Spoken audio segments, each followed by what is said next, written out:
for education and innovation. What is Nelson Mandela saying for society? What is Malala Yousafzai saying for all of us? What is Dr. Paul saying? Right? What is Sheikh Baladi Adam saying? Muhammad Dawud saying? All of us. In fact, what command saying is all of us. And so in your course, advanced philosophical thought, we should to have some philosophical thoughts in your mind, where you can send somebody to accept. And these philosophical thoughts that you read as your leadership, it's not about how many houses you have, it's not about how many cars you have, it's not about how many dollars you have in your account. The moment you are dead, it's finished. But their philosophical thoughts will still stand tall. So we want to produce Nigerians that are high philosophical thoughts, who can interrogate society and come up with some theses or dissertations they can stand on. So ladies and gentlemen, we're here to introduce some of these thoughts. You align it with the one you've read, you align it with your partner, and see whether you can mold your thoughts that can be of beneficial to society. That's what we're here to do. So what are your thoughts? You read quite a lot of them outside, very abstract, Plato, Socrates, and the rest. But here, let's come here. What is Google saying? Alright? What is Google saying? What is Kate saying in this context?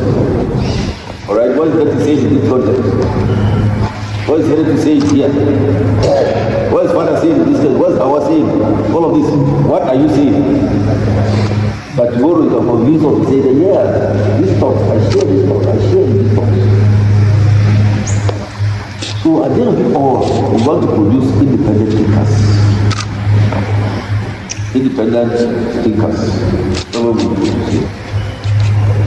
So part of our outing is to come face to face with the environment. To come face to face with some variables that we are very passionate about. To come face to face with what other people are doing, so that I kind of hear you. What do we learn in the class? What are they doing? Is it good as it is contradiction? Of course, we don't see why very likely contradiction. How can we solve conflict? Well, what's the contradiction is conflict? Alright? So very likely conflict point. In peace finance, that will call conflict fault line. Because if your thoughts contradict with my own, already support the conflict, there's fault line already. So you need to reconcile very light this conflict fault line. Alright? So without much ado, we'll invite the program officer.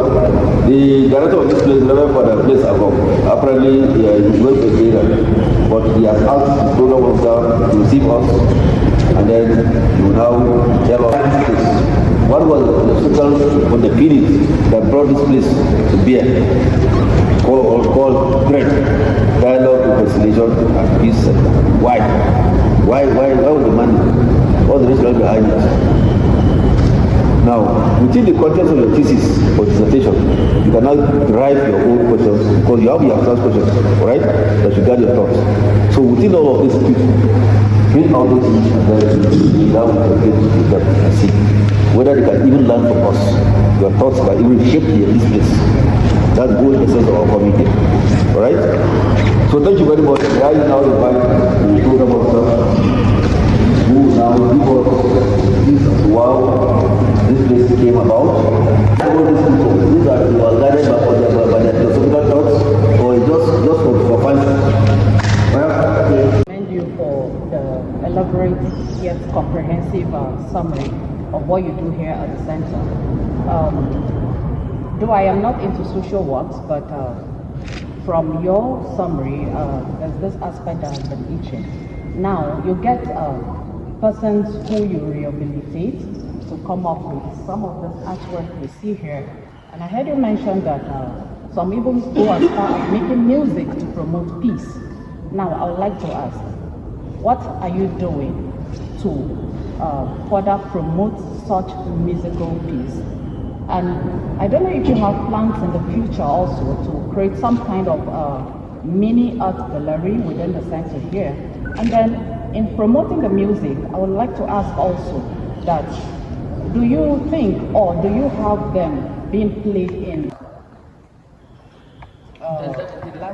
languages, yeah, local languages, or better still, in the original language they were produced? Do you have them running as jingles in radio stations, or probably as videos on television in these disaster-prone areas, like you mentioned, for the Northeast Yola, here Plateau, and then Kaduna? Thank you very much. Also to commend the Center for the good work you're doing. My question as a social worker borders on the trauma management. And for most times we know that one who is traumatized, as a way, try to see how they can recover negatively, either by taking to this reprisal or, and I know you made mention of bringing them to dialogue and all. My question is, in the case of management of the trauma, recovery and reintegration, I want to know the scope.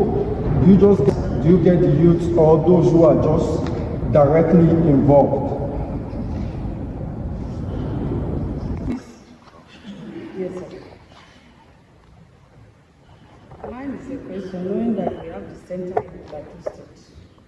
And in the case of Mangu and Bokos, what has the center done in mitigating peace in that area? Is it a religious crisis or ethnic crisis for instance?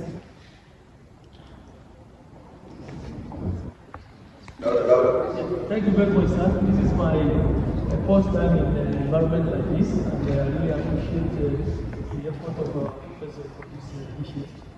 My own question is from the angle of data.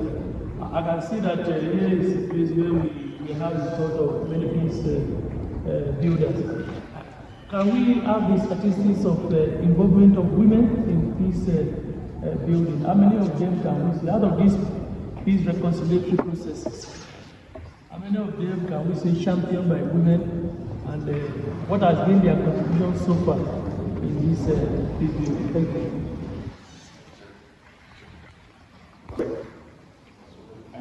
My interest is in the area of my interest is in the area of how to measure the impact of peace building, not conflict. That is, let's say in an environment we want to build the peace such that we minimize or handle violence. In what way, what metrics might be used to measure them? Are they specific numbers? You observe them. Thank you. I still understand. I have two questions. The first one is, what are the most common security or social challenges faced by members of your congregation? And then also, does your institution have programs or initiatives aimed at improving community security? Thank you. For brief, it will appear to me that your approach is reactive. That is, you only intervene after a threat must have manifested. So who invites you? Is it either of the feuding parties or it is based on your observation that you invite yourself? Then also for your brief, you talked about your interventions in the Northeast.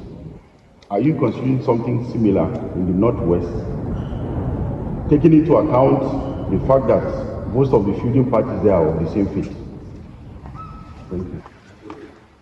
Sometimes you cannot separate crisis from livelihood, because if their level or if their status of livelihood is, if they don't have good source of livelihood, it might constitute crisis. It might be the beginning of the crisis, whereas you might be thinking it's a religious crisis.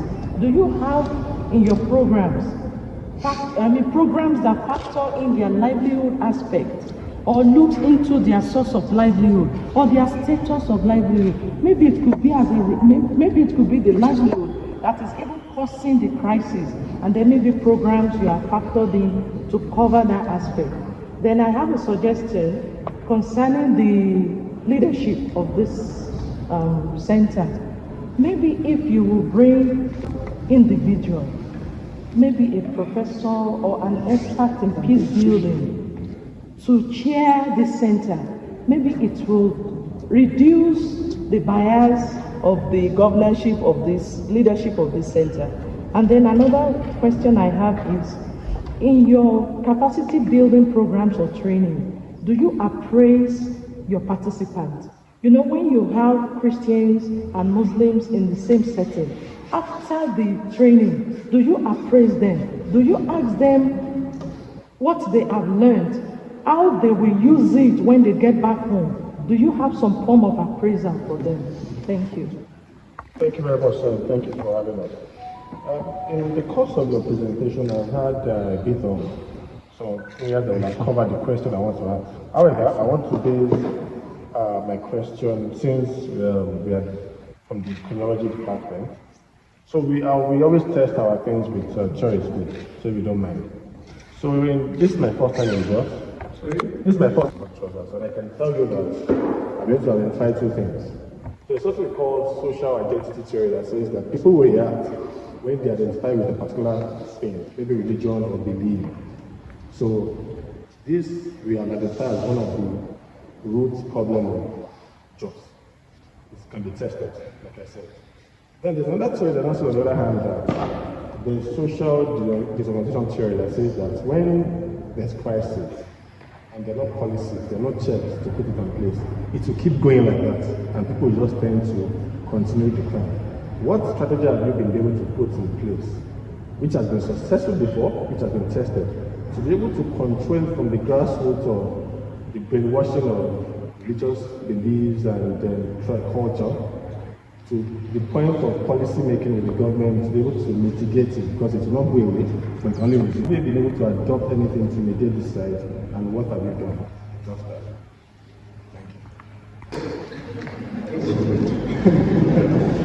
I pray I will be able to respond in a way and manner that everybody will be very satisfied. But if I don't, I have my policy and I'm working on it. So I'll try to respond to the questions from the first person that asked.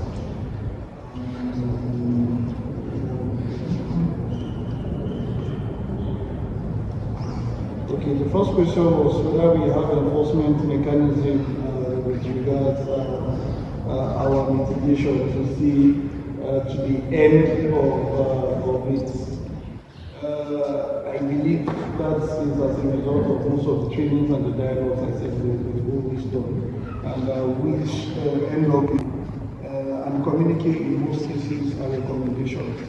So some of the strategies we've been able to use in terms of our dialogues to see that what have been recommended are implemented is one.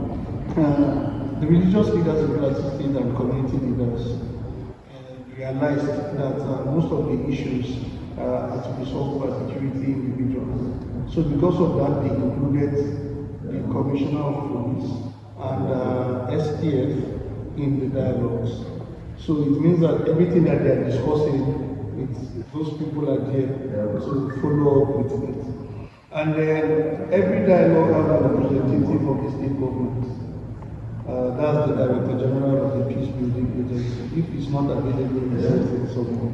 And the processes that they carry out close, and then next month come back and start new issues. When they come, we try to appraise some of the recommendations of the last period. Start asking questions: what have been done to this regard? What have been done to this regard?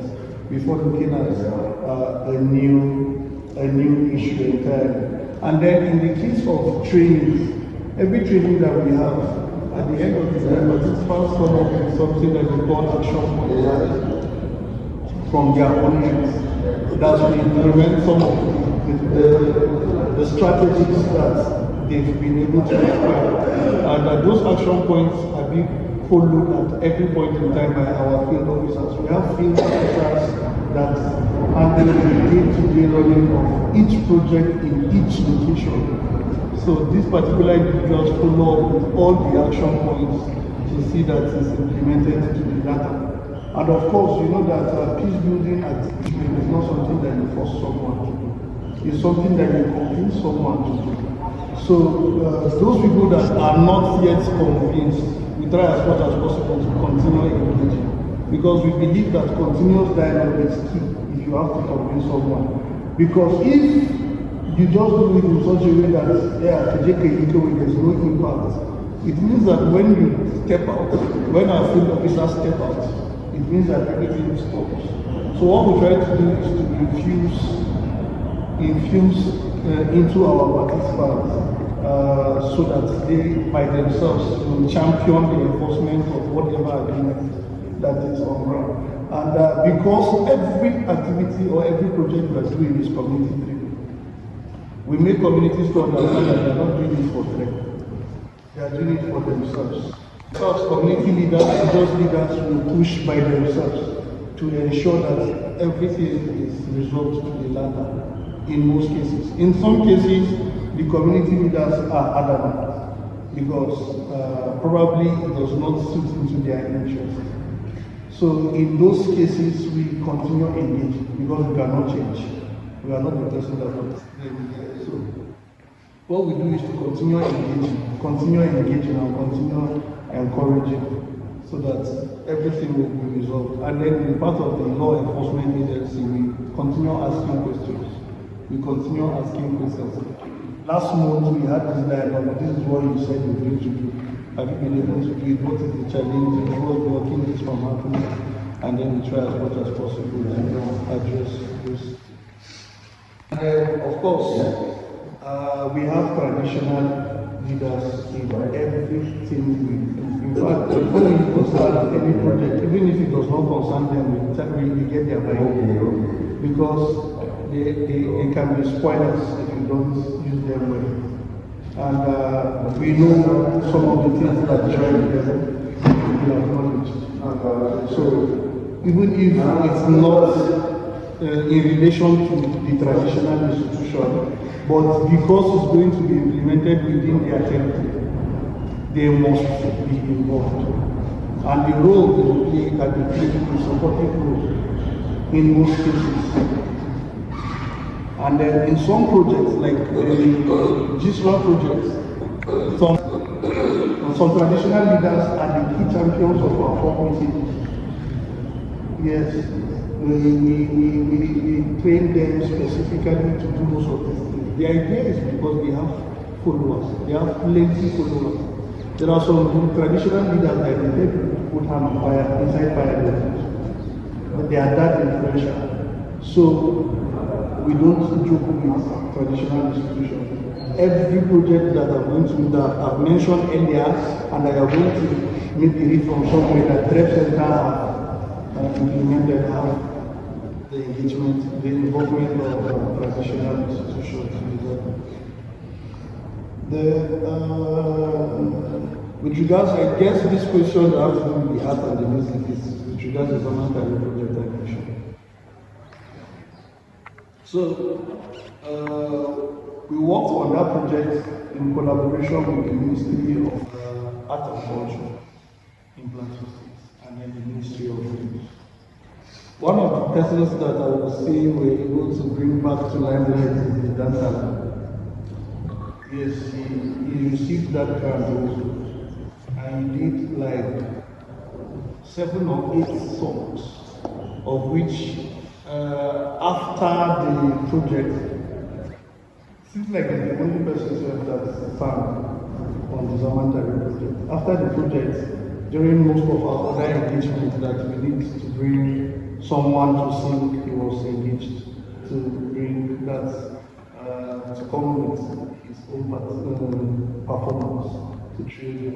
So we gave him that particular platform. And we also, through the Ministry of Art and Culture, State Ministry of Art and Culture, we were able to help understand how to be able to create things that's not limited themselves to the traditional way of things. They should also go into social media and we agree that today you see that Alive on YouTube and the rest. So most of the songs that he's streamlining are Zamanta songs funded by him. And then there is a poet also, what's his name? Decipher. Yeah. In Plateau State, maybe you can Google it later. Yeah, he was also part of the people that benefited from them. I don't know if you've seen videos of any group of small children that have been doing some performance in Plateau State. That's been dialogue, promoting intercultural and religious dialogue in Plateau State. They've been doing a lot of things for people that benefited from that particular engagement. So what we did was to give them a platform because our projects, our activities are time bound. So what we do is to help them to know how to go ahead with it even after the expiration of the project. Zamanta finished 2022, but most of these people are still doing one night. These people that did these artworks, I still pass through because most of the money is we give them. Like this artwork costs maybe 10,000. To find out the ones themselves. Good afternoon, everyone. I wish to welcome you to the Rep Center and also welcome you to JOS. Probably for some of you, this is your first time being in JOS, if I'm not wrong. And you've heard a lot of stories about JOS, positive or negative. Let's stick to the positive ones for the sake of this our session. My name is Jeremiah Bruce. I'm the programs manager of the center, and I'll be standing on behalf of our director to interact with you. I have my colleagues seated behind, Mr. Daniel and Mrs. Comfort. So we'll take the next few minutes to discuss and so that we will learn from each other. I don't have all the knowledge. The knowledge is with all of us. Thank God, Prof is also a staff of DREP, so if you ask anything, responding to them. So, before we go further, if you want to ease yourself, there's a door here. If you just walk out by your left, there's a restroom there. So you can just use that. And let's go straight to the gist. I'm going to give it like a story, how the center came to be. In the year, the Archbishop Ignatius Loyola Kagama, that's the current Archbishop of the Catholic Archdiocese of Abuja. He was transferred from Taraba to Plateau to be the Archbishop of Jos Archdiocese to succeed late Bishop Gigi Ganaka. So when he came in the month of April, that same year, in the month of September, there was a crisis in Jos. I believe most of you must have studied one or two about that particular crisis. That crisis welcomed Bishop Kagama to Plateau State.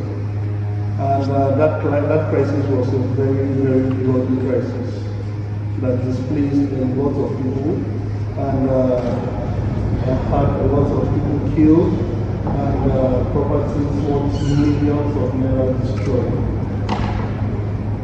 That destabilized both economic and social activities within, and it put a lot of activities to a halt. Then personally, on his own part, that's Archbishop Kagama, thought it twice to commence a session of mitigation that's between the Christians and the Muslims in Plateau State. So then he was doing it personally and privately at the bishop's court. So he used the opportunity to make friends with well-meaning Plateau people and people that also reside in Plateau from the opposite religion especially. And he engaged them in series of dialogue, series of peace-building activities. But then they were doing all those activities at the Bishop's Court. Those activities continued down till 2011. Yeah, quite sure other organizations were doing quite a lot in the space of peace building. But Kagama was facing a lot of backlash because his own activities were happening at the Bishop's Court. So especially for those prominent Muslim scholars that were coming to the Bishop's Court to engage with him, anything that they agree upon, their followers will always target Kajika Karba Church Kakaumana. So they don't see the information they are bringing, they are seeing rather the location where the activities were happening. So Archbishop Kagama now felt to mitigate that, there is a need to have a neutral ground where these activities will be happening. And then there's also a need to have an institution that will go ahead with the bishop. So that even if he is around or he is not around, activities will go ahead. So Drep Center was then established in 2011. He acquired all the land with support from his friends. He was able to construct these structures that we have here and other structures that you can see around the compound. And then he inaugurated this center officially on the 14th of February 2013. No, year 2013. 2013, 14th of February. And his idea of 14th of February was because, as we all know, that's the day that is set aside for the celebration of St. Valentine. And St. Valentine is a saint of the Catholic Church that is known for love. And Archbishop Kagama said, because of the love that he has for Plateau and his wish to see that Plateau people stay in peace, is attending to Plateau people. And that's Dialogue, Reconciliation and Peace Center. It was commissioned that day.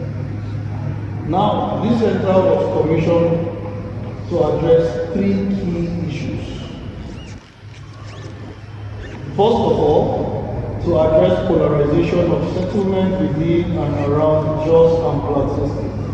Since 2001, when the first crisis erupted, before the communities were mixed, schools were mixed, Christians and Muslims. But after the crisis, Christians moved to one side. Where there is Christian dominance, they were able to chase the Muslims, the few Muslims. Where there were Muslim dominance, they were able to chase away the Christians. So the communities in Plateau State became very polarized. And every child that was born within that period didn't have an opportunity to interact with people from other religions. So the idea of DREP was to mitigate against that and to bring the communities back together. And then secondly is to address the revenge mentality and prisons. Most times the cycle of violence will never stop. If I want to revenge continues. So there was a need to break that cycle by engaging especially the youth in meaningful dialogues and capacity building activities so that cycle will go through. So that's the second reason why this center was established. Then thirdly is to reduce the prejudice and ignorance of religion. Like I said earlier, the communities and everybody has been separated. So you're only limited to what you are being told about Islam, to what you are being told about Christianity. So there was a need to give them that platform to interact so that they will understand and they know the truth about each other religion. It's not just because you're a Christian, you don't need to know anything about Islam, or you're a Muslim, you don't need to know anything about Christianity. So the center was established to also address that particular issue. So when the Job Center was established, it had its own clear mission and vision. Clearly spelled out. When you're coming in at the reception, it's printed here. The mission of Job is to provide a safe space for dialogue and reconciliation among diverse religious, ethnic, and political groups in Plateau State and beyond. To engage stakeholders in continuous dialogue and reconciliation process, and to support capacity development for transforming violent conflict. So, let's take it step by step. So, to provide a safe space for dialogue and reconciliation among political groups in Plateau State and beyond. From your experience, the few minutes you spend here, maybe from the road, you're coming to this place, you already know this place is a safe space. It's just recently that the house is reached very close like this. When this center was established, the last house you are going to see before the is probably like the roadside. So when you're coming to this place, you know that you're going to somewhere that is entirely neutral. At that point, there was no Christians, no Muslims. Within the center, there is no church, no mosques. It's just a place for everybody to come, interact, and relate. And then to engage stakeholders in continuous dialogues and reconciliation processes. Since the establishment of this center, we've maintained dialogue sessions within the center of religion and traditional religion. And these dialogues hold every 3 months. The next one is planned for 12th December here in the center. So this dialogue gives an opportunity for leaders to proactively discuss and address issues that may lead to violent conflicts in the Plateau State. And then to support capacity development for transforming violent conflict, we do a lot of capacity building activities within the center in areas of peace building, trauma healing, in areas of alternative to violent projects and so on. We do quite a lot in those areas. And then the vision of the Job Center is to develop friendship, heal hearts that are broken, promote and enhance respect of human life and dignity. So everything we do is geared towards this vision. That's that we hope to see at the end of the day. We are gradually getting there. So, we have 5 mandates as an organization. First of all, to promote respect for the dignity of human life. Everything we do, we try as much as possible to promote the respect for the dignity of life. And then to enhance skills in non-violent approaches. That's through training, through our capacity building training. Yeah, we try to build capacity of individuals on non-violent approaches to conflict handling, because we know that conflict is inevitable, but the way we respond to them might either lead to violence or might lead to more friendly environment. And then to support capacity development in peace building and community dialogue processes. I think that's understandable. Then to promote the rights of women, youth, and other vulnerable groups. Yes, we understand that a lot of the time, the conflicts that we experience in our various locations is because some particular group of some particular individuals feel marginalized. So, and their rights must be protected. If it's not protected, they will stand up at some point to try to take it by force. So, we work to promote women rights and then to serve as a resource and research center. We do a lot of research and documentation. The idea was to, of course, it's not today that conflict starts, but why is it that it's today that the conflict are leading to violence? So what are some of those ways that our parents or our forefathers were using to resolve their conflicts? So we try to get all of those details documented, and then we have some research documents on ground.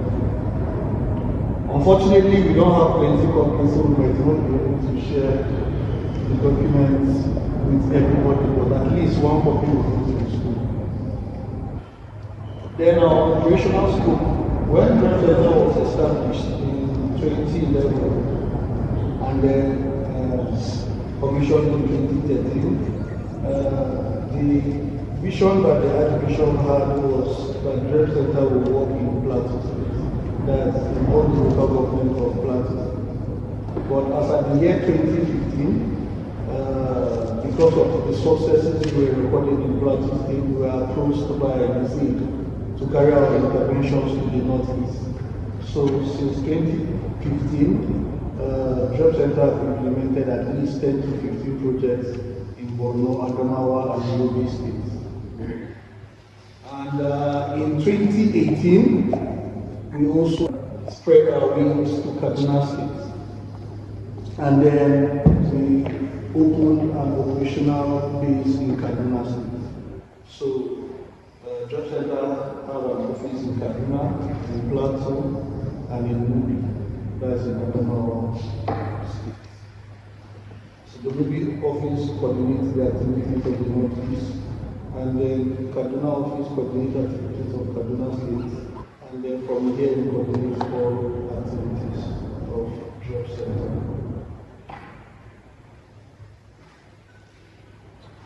So the facilities that we have in Dream Center, this hall that you're sitting in is a multi-purpose hall. We call it the Dragon Hall, or we use it for most capacity building activities. And behind here is our director's quarters. Who is always available to respond to issues as they arise. And then we have our library complex over there. It's fully constructed, but it's not yet in use. We've not built it yet, but the construction work has been completed. And then we have a block of 6 classrooms here, fully furnished, and that's where we hold some of our training activities. And then we have our administrative block that is still under construction. And then from the gates that you pass there, all the land to your left belongs to Dream Center. So if you are going out to your right, so we hope to have an additional facility over there and hostel facility also. And then the idea is so that when we bring some of these youths that have never had an opportunity to interact with the opposite religion, we will not just train them in the morning and then in the evening they go to their various rooms. We also engage them in other activities and then they stay over the night to discuss and interact. More opportunities to create bonds between them and put themselves together. So, maybe I'll just give you a summary of the kind of activities that we've implemented since the inception of this center. I'll just touch one. I talked about the dialogue that we always have. So, this center, like the name implies, Dialogue, Reconciliation and Peace Center. this center was built on dialogue.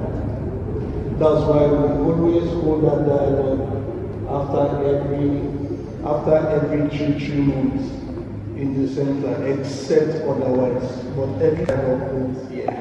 And that dialogue gives an opportunity for leaders to come discuss, interact, brainstorm, and suggest possible ways of addressing violent conflicts. That dialogue gave birth to the Plateau Peace Commitment in 2015. Yeah, in 2015, when former Governor Lalong contested against late Janice Kwajo. That was the first Plateau Peace Commitment that was organized via that interreligious dialogue. And ever since, we've maintained that particular activity down to the last election that just held a year ago.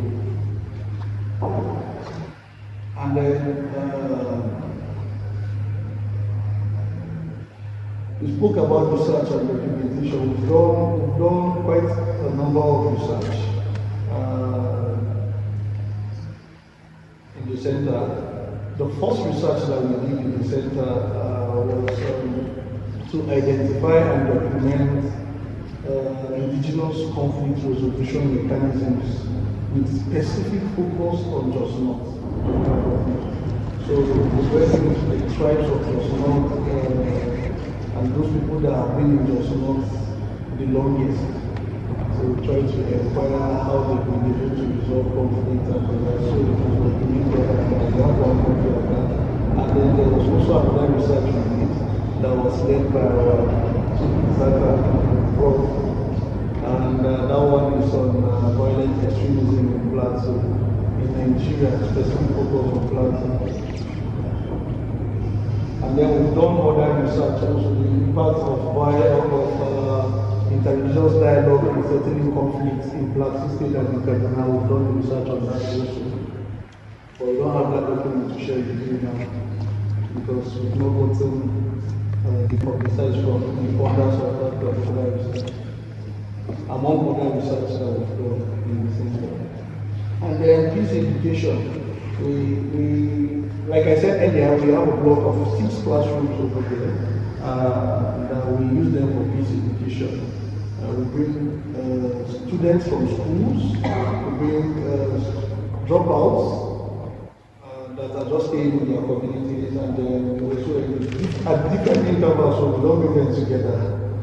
And then at some point, we also bring leaders of youth organizations that are in religious environments, like the youth in the church, Agaji, Scouts, Cadet, and the rest. So we engage them in meaningful and in-depth training for across religion. So we've done quite a lot of dialogue, a lot of research, a lot of training also in the Northeast. We've done at least 10 projects in the Northeast. And then, so one is social support, especially we understand the impact of trauma in conflict situation. You know, a lot of times when someone is in the state of longing, you don't just engage the person in peace-building straight. You try to help the person first before you talk about peace-building. So we don't quite a lot of trauma healing sessions for victims of violence in Plateau State and also in the Northeast and also in the Kaduna. So, can I talk about one of those projects that was implemented? Okay, so let me just talk about the project that we are currently implementing now. Or let me talk about one that was implemented because you've seen some paintings on the wall that those ones. There's a project we implemented that is titled Action for Cultural and Religious Pluralism in Nigeria and Niger. We did that project with Catholic Agency for Overseas Development. So the project was implemented in Plateau and Kaduna State. It has a lot of components. It has peace-building components when we engage students of higher institutions. We encourage them to do research that are peace-building related, and then we select the best of the best topics and then we fund them. And then artisans in Plateau and Kaduna, we ask them to make paintings and produce music that speaks about peace, and we look at it, and then the rest of the best we saw them and then we selected and then we give them scholarship. And then we've done also a lot of engagement with communities. In all communities in Plateau State that we engage in the Zaman Tare project, that's the project I'm talking about, Zaman Tare. We have individuals that we've trained in depth, and then we call them community project implementation committees. These particular individuals were trained on peace building, alternative dispute resolution, and so on. They were trained on dialogue and mediation, and so on and so on. And they were selected from the leadership of these communities. So these individuals carried out 4 years of implementing the Zaman Tare project. That was between 2018 to 2022. There are quite a lot of other activities in the Zaman project, but I just tried to compress and so on. And then there's also a project that we're currently implementing, as you can see on my list, Joint Initiative for Strategic Religious Action. This project is funded by the Dutch Ministry of Foreign Affairs and is implemented in 7 countries by 4 international organizations. That's TIEFON, CAFOD, and Search for Common Ground. So these international organizations have local organizations that are implementing this project in all the 7 countries that were implementing this project. That's including Nigeria. So in Nigeria, DREP is implementing with, alongside other partners like JDPC, Rincon, SUA, and the likes. So we're implementing this project in Basa, in Jos North, in Bariki Ladi, and in Bokoso. We started implementation in 2021, and now we're going to finish the implementation next year. So the entirety of the project is to promote freedom of religion and belief in Plateau and Kaduna. And then the pattern of implementation of this particular project is not a regular pattern. At the beginning of the project, we were able to develop project implementation manuals that were given from our religious texts, that's the Bible, the Quran, and other documents that relate to the church and the mosque. So we have a very quality and in-depth manual on that regard. So that manual was used by all implementing organizations to carry out various capacity building activities, dialogues, and training. So it's interesting to know that as a result of that particular activity, we've recorded a lot of successes, especially in areas of inclusion, in Plateau and in Kaduna State. Yeah, because the project targeted towards promoting women and men's rights in Plateau and in Kaduna, specific focus to this local government, and then we'll bring other high-level kind of activities that engaging with policy makers at state and at national level. So we've done quite a lot of pieces and so on. So maybe if you ask a question, I can be able to respond on that particular project or done quite a lot. You have other projects that are implementing summary about who we are and what we've been doing for the past 10 years to 13 years.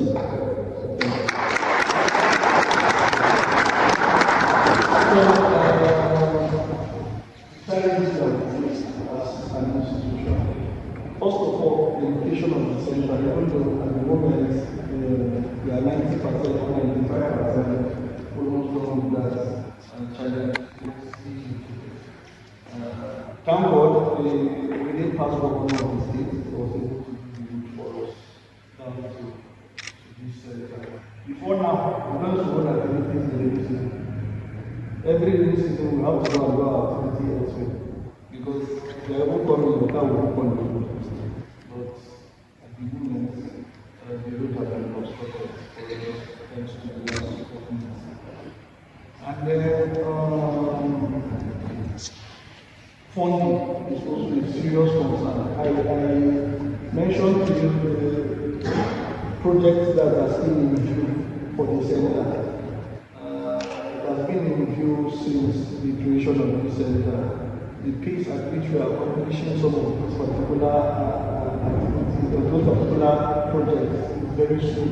It took us quite a long time before we were able to complete this hall. Now with the furnish, we still need plenty for it to do that. So that's a major concern. We will still working very hard to see how we can navigate our way around it. And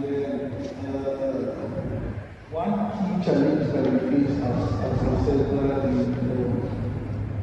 because of the way the center is, in our own phase of organization, people will call us a local organization, even though I know we have structures more than some international organization. But because of that, we tend not to maintain the same staffing for a couple period of time. So sometimes people will come here and then we'll use the opportunity to learn who was supposed to benefit. That's a very serious concern, and we'll be able to at least mitigate that to some extent. When probably we were asking for some needs, I was telling this person, that's how we do. And organizations like this don't give that kind of personality facilities. Because for someone like me now, I know that if I shift now, problem.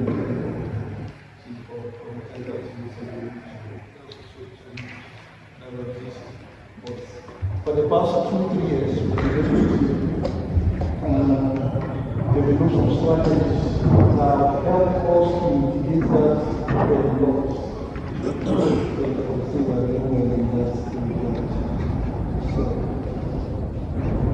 And then one key issue we're facing is because the center was established by Archbishop.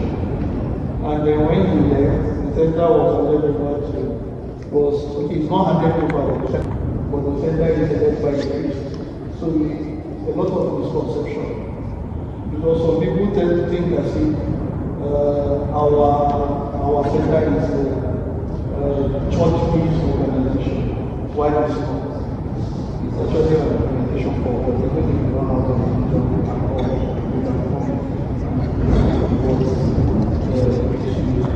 As long as it is good to be. So that misconception is going to a large extent to both of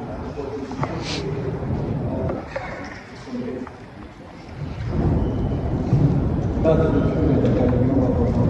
I don't know if I remember another challenge. For now, those are the prominent challenges that are putting us back. But we are still moving forward.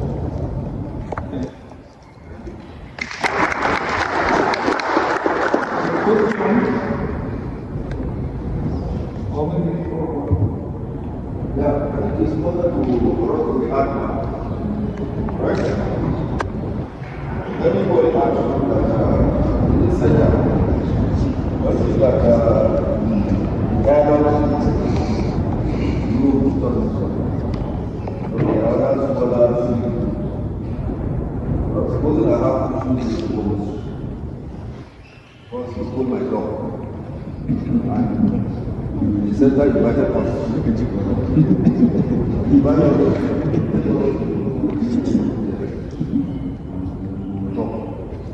And of course, just like you said, what are the reasons to dialogue? But the Zoom was sort of equity. So don't think that because the source of things are arranged and some are arranged for forward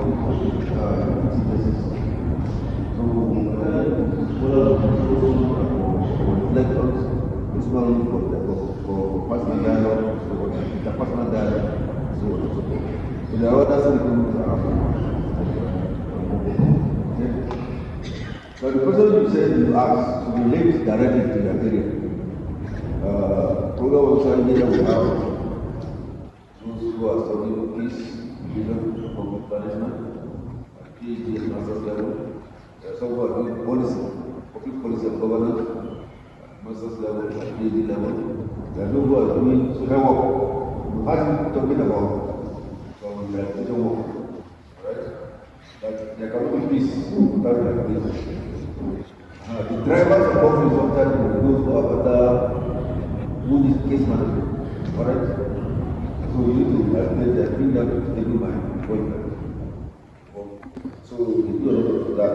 So social work, we do social work, we have social work to consider, both PhD and advanced. We only have NGO, those who want to socialize that NGO money. We have that here. We have social statistics. So here, this is statistics. We give more with statistics generation. So we have that here, PhD and masters. We have those who are doing security and systems, both masters and PhD. We only have those who are doing technology and security, both masters and PhD. So these are, but they are all connected to what? This. Okay. So you will ask questions that relate directly to the area and see how, whether this sentence has some relevance to the area. Do we apply the same method we did? One per course area. Right? It's a lot of time. So, which is okay, but if because of your women or not because of the course. Which moment are we talking? We have enough women now. What of peace education or conflict management? Another woman, okay. Peace education, and then what of social services? Alright, Clearly, about some of your articles, particularly the formation of the Peace Committee by the state government. I want to know, do you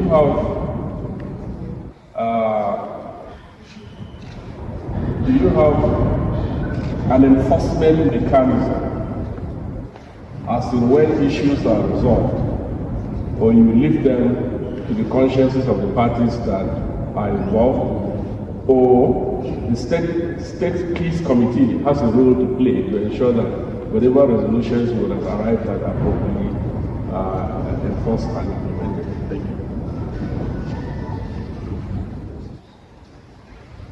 So we should really be asking Traditional rulers, are they involved in what you do here? If yes, what role do they play?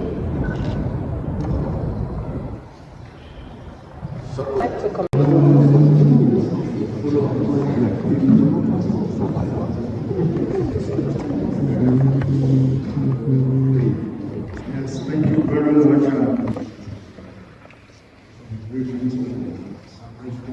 Responses to the questions. Let me also commend you for quality questions that you've asked. Normally, when you have mature students in this, just like when I was in this, part of the training is the way you sit in the class, the way you structure your questions, you are assessed. In terms of logic, in terms of common sense, okay? And that kind of training is expected to go with you because you never know where you will end. So I commend you for this. Now, from all the briefings that we've received, and given the nature of this center, I think one of the funding for this place is philosophy. And all those pictures that I've seen here have to do with philosophy. Thoughts. Then you see the journaling or the today, we hope to cast our minds back because after this, we expected to do very short some contributions that will help you to tackle your various assignments. Casting our minds back to the subject matter of philosophy. Like I said in the last lecture I gave when I had that discourse. He said, well, philosophy by very simple definition isn't it? But I've also said that in my own philosophy class, when I go in, the first approach to my philosophy students, MSc students, tell them that philosophy is a subject matter that questions answers. Questions answers. Because in life, you find that for every question you ask, there is always an answer. But for every answer you get, it tends to generate an average of 28 questions. And that is why questions, research is endless, and it will never stop until the day we go 6 feet down. Again, philosophers tend to ask questions given the nature of the subject matter. And that is why there is this common saying that it's a common saying, philosophers are stupid. So you tend to ask very many questions. However, the questions philosophers ask, fundamentally, there are 6 basic questions of philosophy. Whatever you do, no matter how you try to frame your approach of thinking, 6 questions of philosophy. Starting from ontology, which has to do with nature or questions about our being, or nature, isn't it? Then epistemology, that is questioning knowledge. The basis of knowledge is epistemology as a basis of knowledge. Knowledge, one common word for knowledge is doubt. Doubt is very fundamental in philosophy. And that is why even within the context of theology, there is this doubting Thomas. It was not that Jesus Christ didn't know how to convince Thomas, but he made very good knowledge for you to start understanding something. If you don't doubt, say your mind is as good as dead. So that is very important. Now, of course, we have ethics, which is the 10th question of philosophy. There are 6 basic questions of philosophy. Ethics, when ethics comes under virtue, and virtue is predicated on ethics and morals. Ethics and morals simply teach us what is good and bad. And of course, you go down to the stages. In philosophy, for you to appreciate something, it has to have beauty. If it doesn't have beauty, you won't appreciate it. Just like when somebody asks a simple question and you say, I don't understand, please come again, I don't understand. It simply means that you are yet to appreciate beauty. So it goes with the status. And philosophical or otherwise, that is not simple, comprehensible, understandable, loses its beauty. And anything you don't understand is not beautiful. Then of course we come to logic.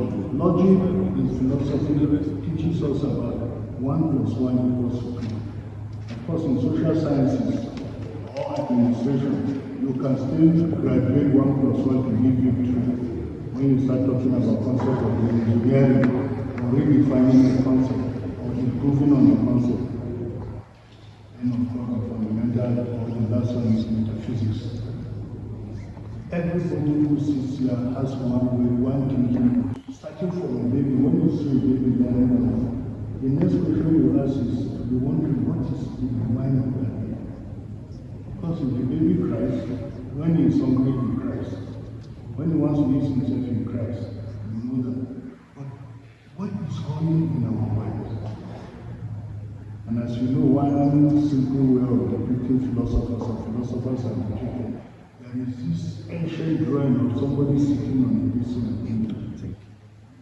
When you are thinking, some people will think, no, you shouldn't sit with your hands on your lap. Maybe there is something or you are doing something. No, it's about thinking. Metaphysics tends to be one group of stimulating the questions of philosophy. It simply stimulates us into thinking about the physical. Who made you? How did God come about? You know, even when you become a Christian, your first course is in philosophy. If you don't understand philosophy, you can't go into theology. And so, a subject matter like philosophy, like metaphysics, stimulates you to think. It starts eliciting some form of knowledge and doubt in you. If you are an atheist or you want to believe in the existence of God, start by believing in the non-existence of God. Then you start accepting it. Sometimes ago I was in an argument with a friend who is an atheist. We treat each other and his thinking is that he believes in what science does only, anything short of truth. And we all agree that in those days, when scientists are sick, they are believed to be people who don't believe in God. Because science is simply believe in seeing and believing. But I can tell you, science today has so many unanswered questions. I can tell you a number of them that can lead you to the truth of the existence of God. For example, the moment a man and a woman meet in the egg is fertilized, 3 weeks, once the human starts forming and the heart starts beating, it continues beating. If you are giving birth and you live for 200 years, the heart will continue beating. It only rests when we talk of resting metabolism. When you are sleeping or you are not very active, but it continues resting and it doesn't stop until the day you die. Science has not been able to resolve it. The furthest planet from here, Neptune, is billions of kilometers away. Man sent it using the probe. It took 12.5 years to get there. There are other bodies that astronomers have been discovering every now and then. They are billions of kilometers away. And if you set the fastest jet to get here, it will take nothing less than 30 years. That is it. But today, if you die, within splits of seconds, you are before your grave. Man has been able to discover different bodies on the planet. Different. But where is everyone?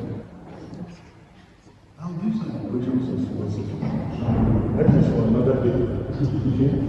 So, we sincerely appreciate what they have, because given the evolutionary history of this place and arising from what the state has gone through, which other states come to experience, etc., and establish, and what they have been doing is usually deploying the tools of philosophy to try to address the issues confronting man.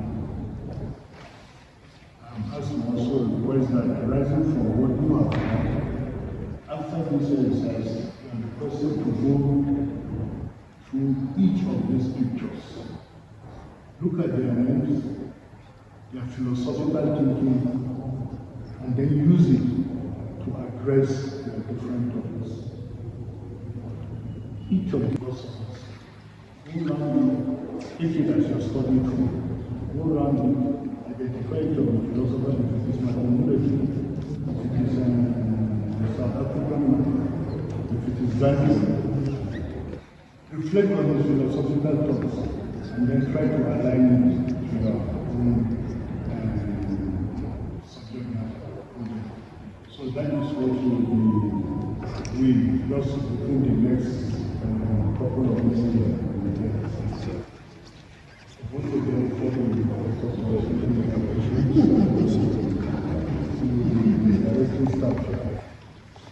so we can stand up and take our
Criticizing government.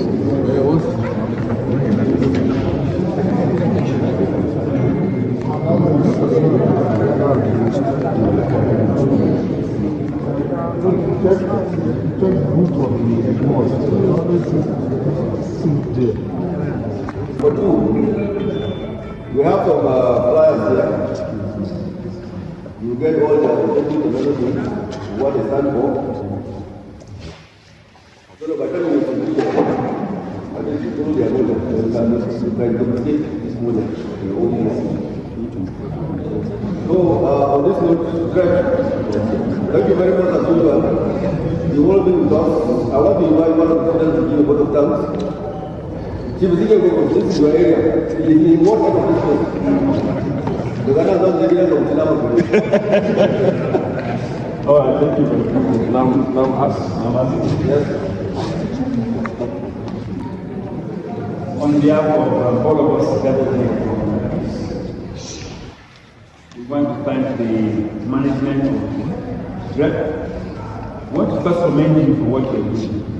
And I have a personal reason for also joining to commend you, because when DREP was formed, I was part of the team that was suffering from the insecurity in Jos. I was secretary of government at that time when the DREP was formed.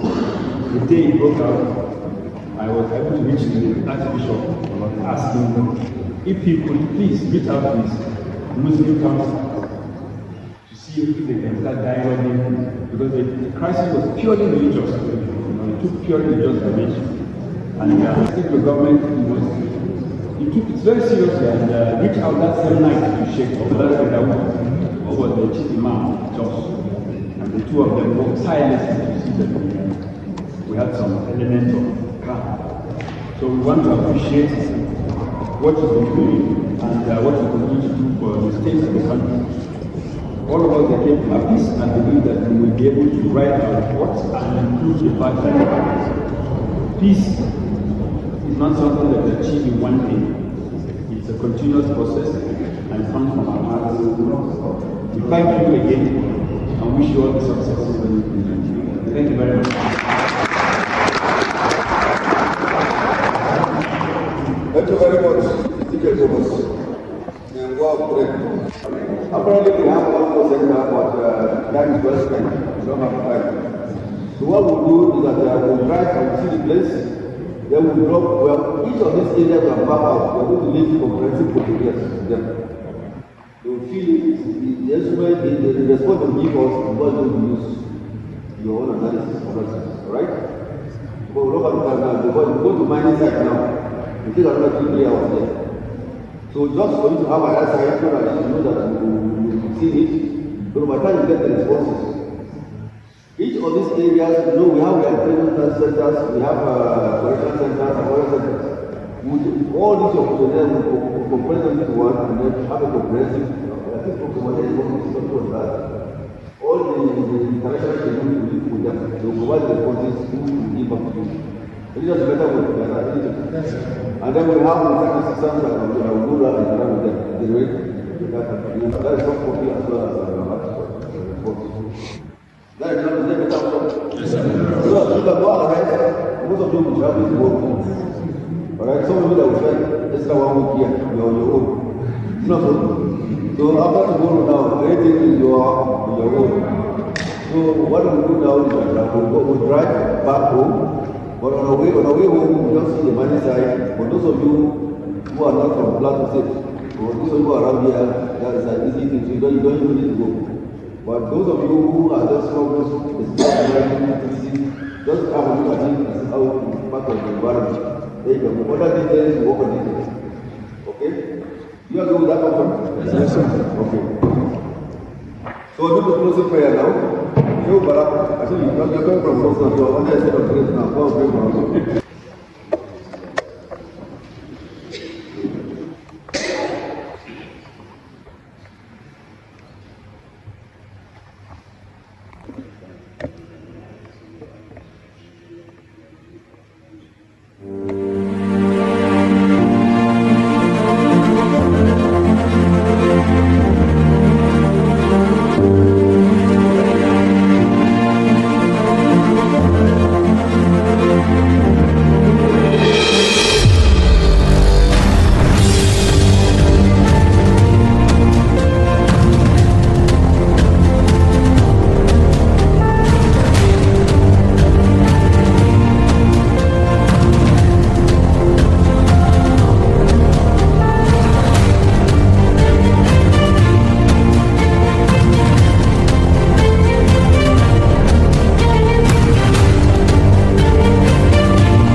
So, you are both carrying. Sit down, please.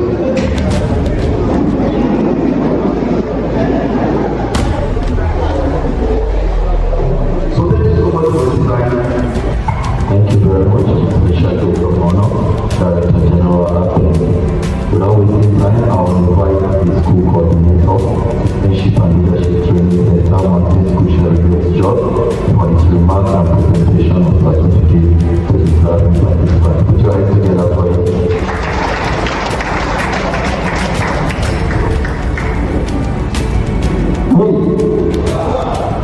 The Director General, Artist, Professor Dalagati, the former SDS, the representative of the Director General Leadership and Leadership Training Center, Dr. Kevin Henry, the professors, we will ask the facilitators, the other one is not participants.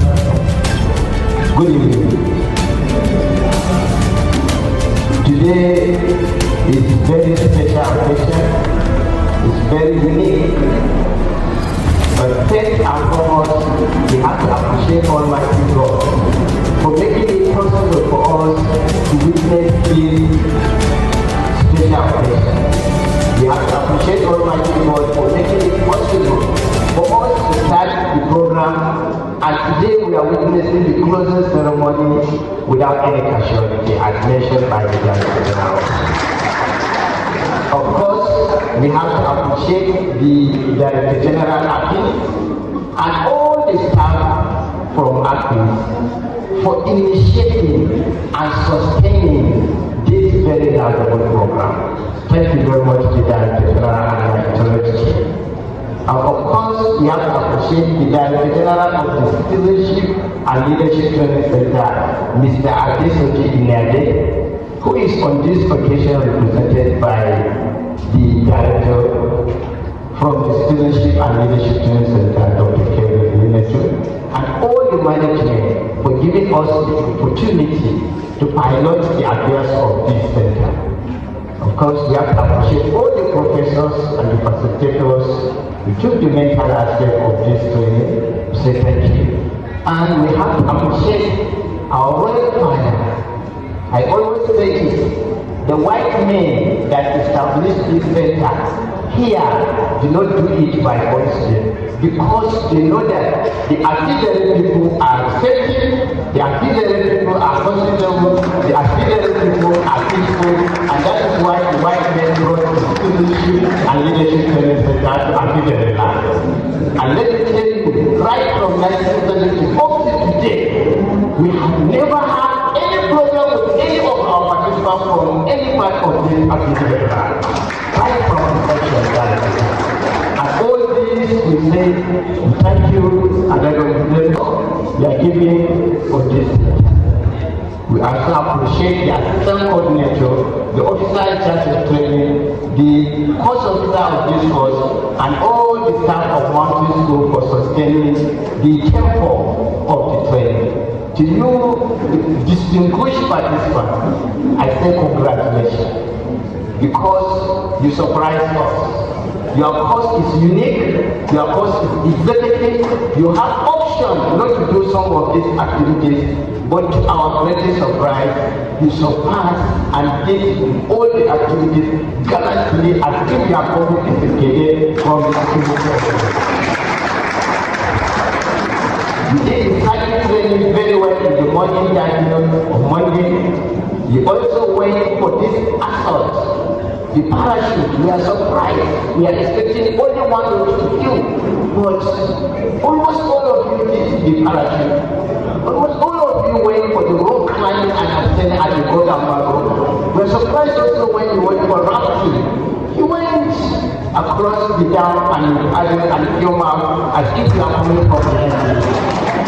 So on this note, we have received the report from the course officer. The course officer says that you have done very well. And I've also seen you have, all of us know you have done very well. So on this note, I want to recommend you all that all of you, both two categories, we have from SH1 to 8A.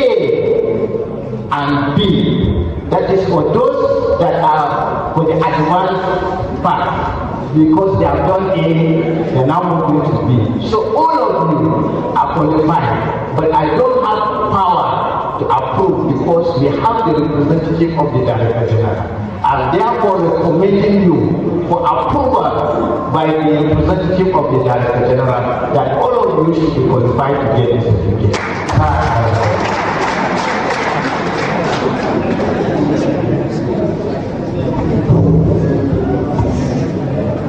We will standing on a written protocol. You recall the day you arrived and when we addressed you, I said, may your road be rock. And you agreed with us, it's at the top where you are here. I added also that the taste of food is in the eating. You have eaten. Have you not? Yes. You came. You have seen. And you have conquered. And based on the recommendation of the instructors who guided you through, chief of them said, have gone through the performance of individual students. I'm going to course, share you 1, 2, 9, 8. I, an instructor on this course, duly recommend. So they have recommended, and therefore I, here to help on behalf of the Director General of the Citizenship and Leadership Training Center, at this stage in a day, we should approve that the government will go ahead and I will do it.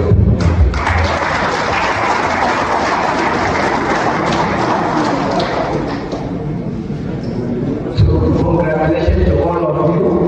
But because of this occasion, we cannot distribute all the certificates now. So because of that, you all know that the DG, you have certificate from API, and now the representative of the DG, you have certificate from citizenship. So we have 2 certificates, but we cannot distribute it now. Only 6. Those 6 is not based on merit, because all of you perform and you got A. So just sample presentation, we are going to make you invite the 2 Director General. The Director General from API and the representative of the Director General of Citizenship, because of the 2 certificates, make the sample presentation. Sir.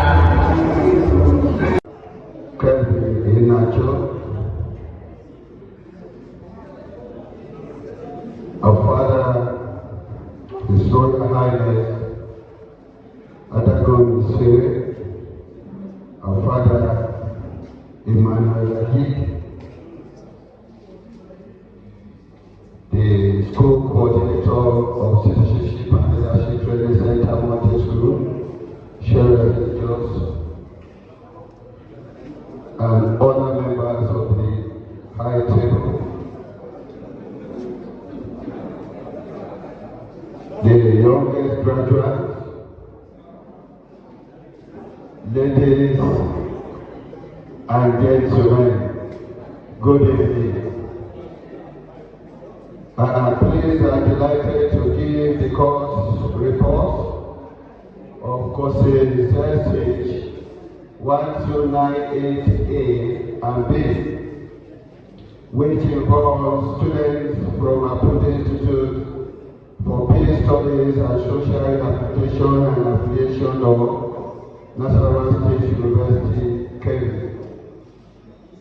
First and foremost, I want to give glory to whom it is due, the God Almighty, to have seen us through this course program, and to stand before this gathering to recount the achievement made so far on the program which you and I are witnessing the closing ceremony now. To him alone be the glory. On arrival on Sunday, 10th of November 2024, 8:30 p.m., the participants were all duly registered and divided into 4 working groups, namely, Atisoti section, Al-Mustafa section, Amina section, and Atu section. Reason behind this is for proper monitoring and administration, for prompt and effective leadership supervision, and also for effective running of the course. 97 participants were duly registered.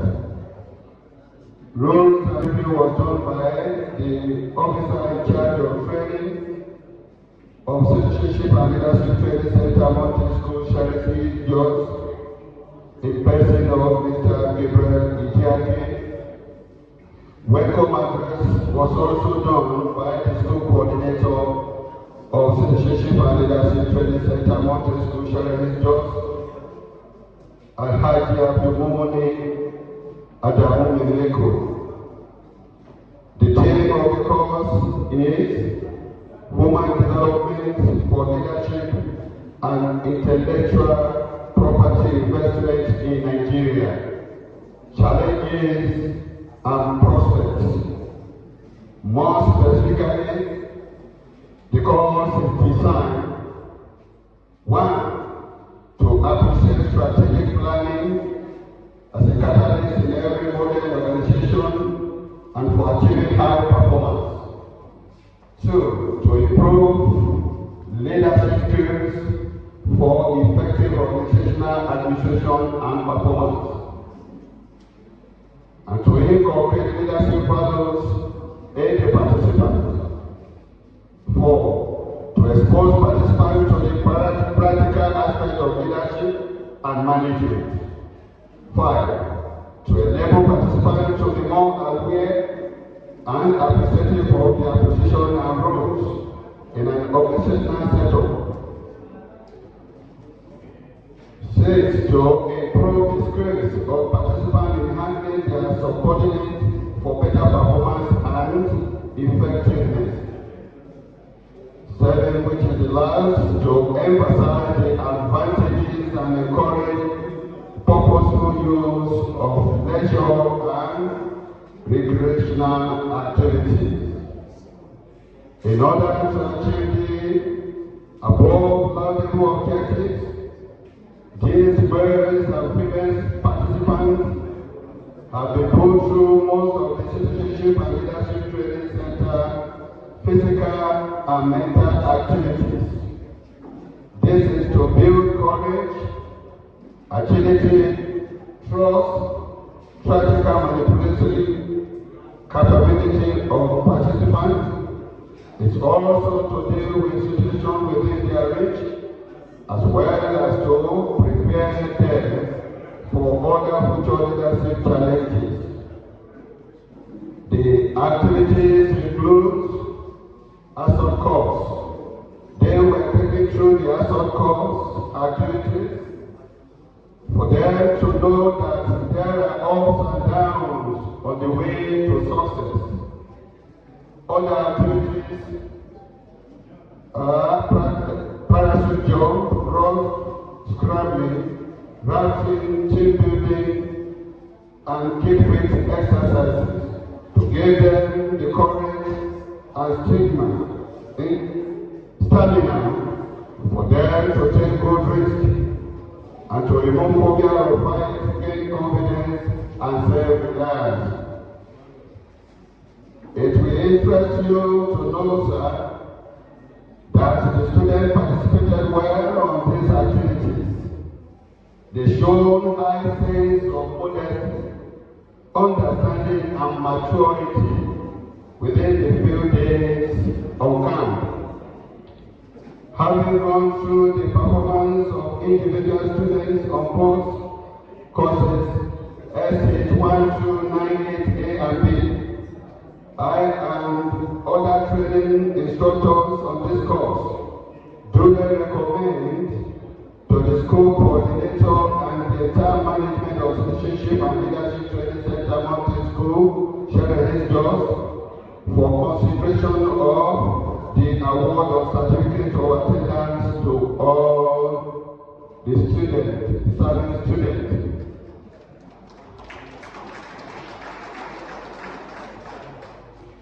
May I at this juncture express my profound gratitude to the school coordinator of Citizenship and Leadership Training Center, Mountain School Sheridan Just, Alhaji Abdulmumuni Mimiko Adamu, and the entire management for the opportunity given to me to be the anchor of this program without any interference, rather a total support. I say thanks to you, sir.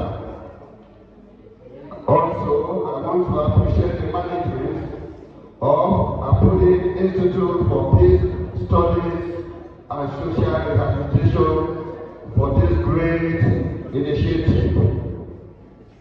My gratitude will be incomplete if I fail to appreciate the youngest graduates of courses SH 1298A and B for their spirit of tolerance, cooperation, discipline, and maturity exhibited.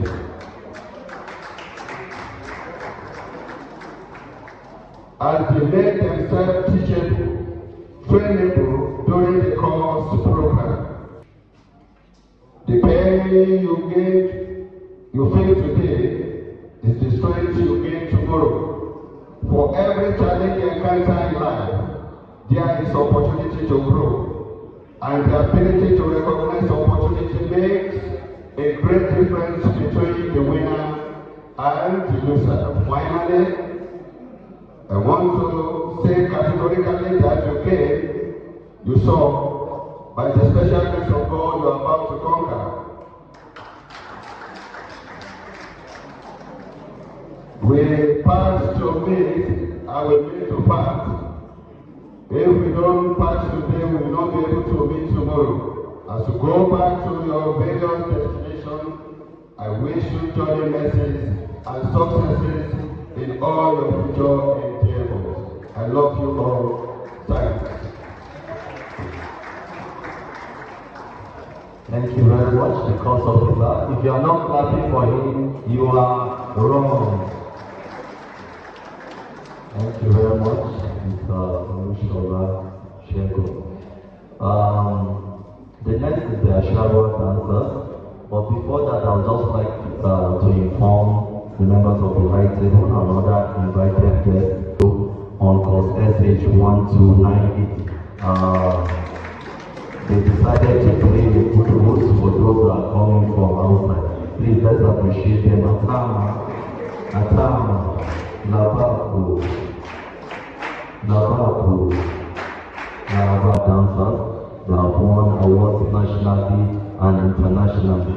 Asharwa dancers, the floor is yours now. Asharwa dancers, the floor is yours.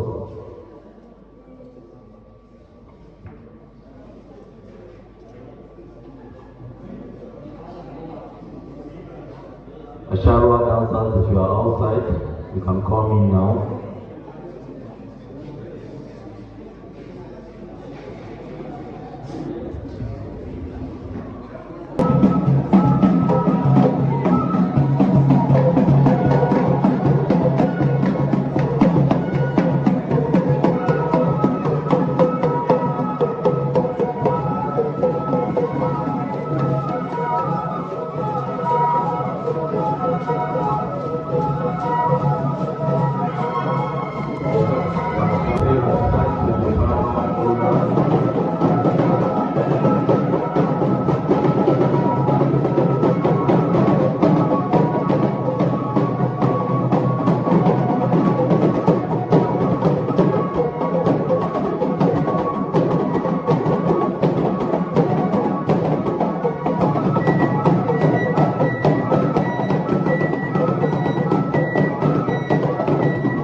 for them and to answer them all. Keep clapping, thank you very much. Thank you very much. Thank you very much. Thank you, keep clapping for them and to answer them all. Thank you very much. Thank you.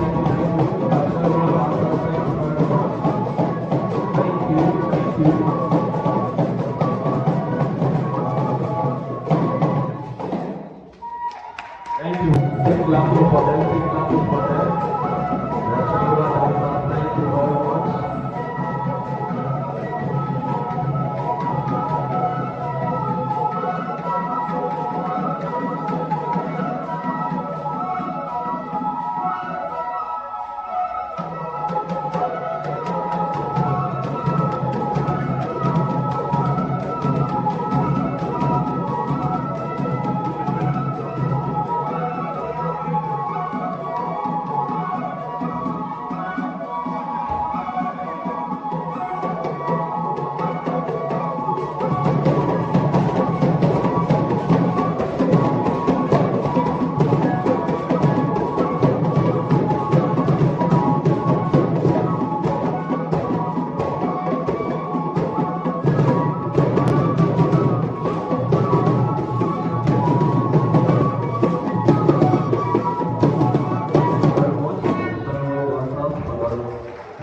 very much.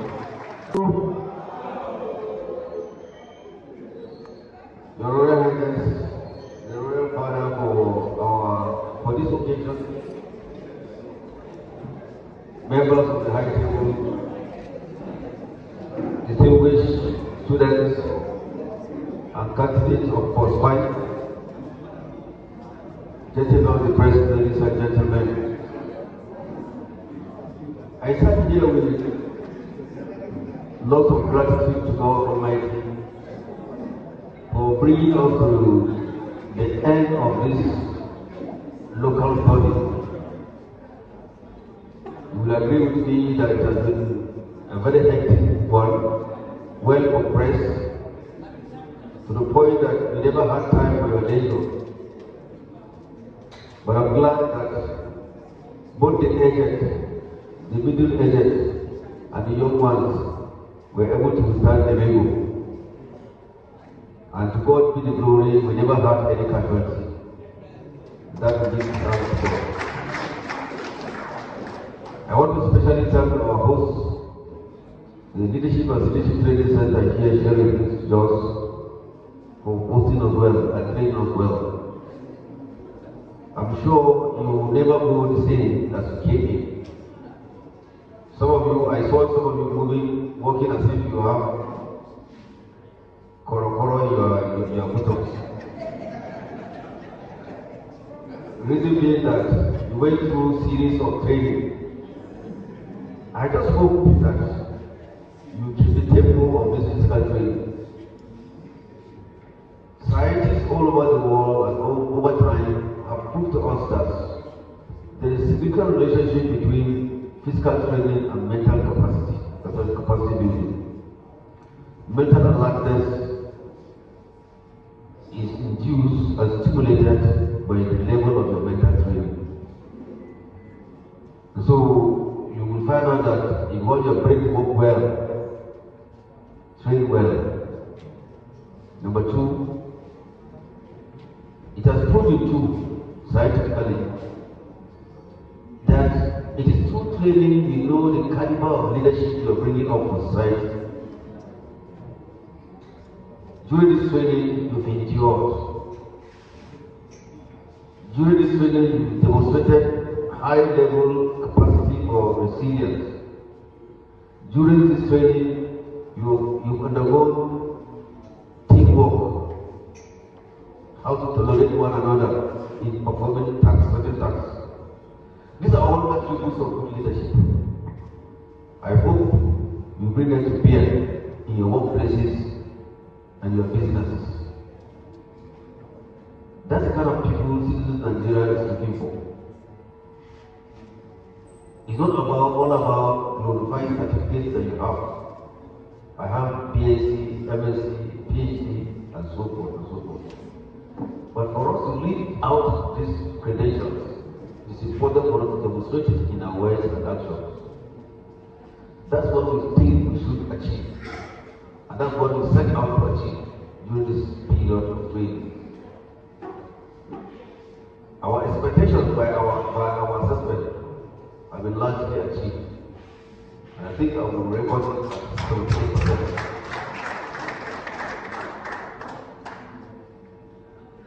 You had a two-pronged training.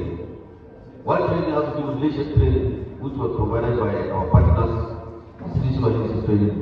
The other aspect has to do mental training, where these were a series of presentation skills.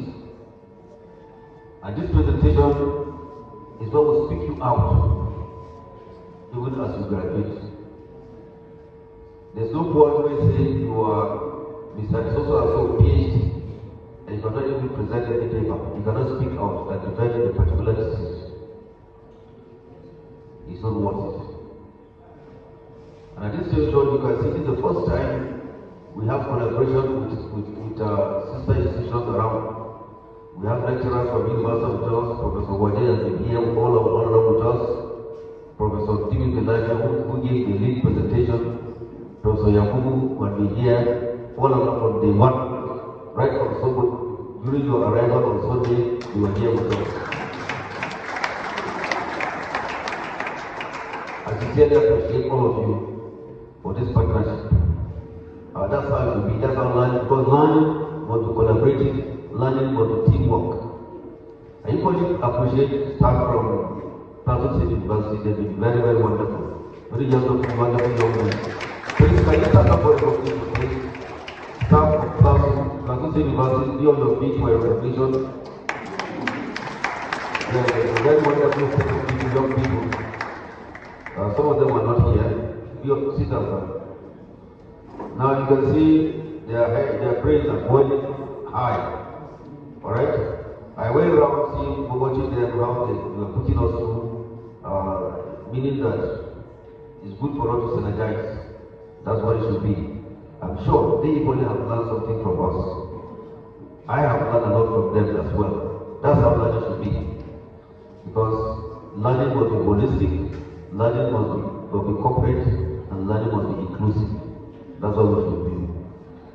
So, because of this rigorous training you went through, we have decided this time around to acknowledge these two performances. One, the CTRC will issue certificates for those who actually desired. From the onset, they told us that certificate will be issued to those who truly deserve it. I'm sure they've seeked out, and from the report we had, I think they've scored us high. I'm not preempting, but from the report, it goes to show that we did very well. Equally from our own part, from the academic cycle, we equally have certificates this time around to students who participated actively.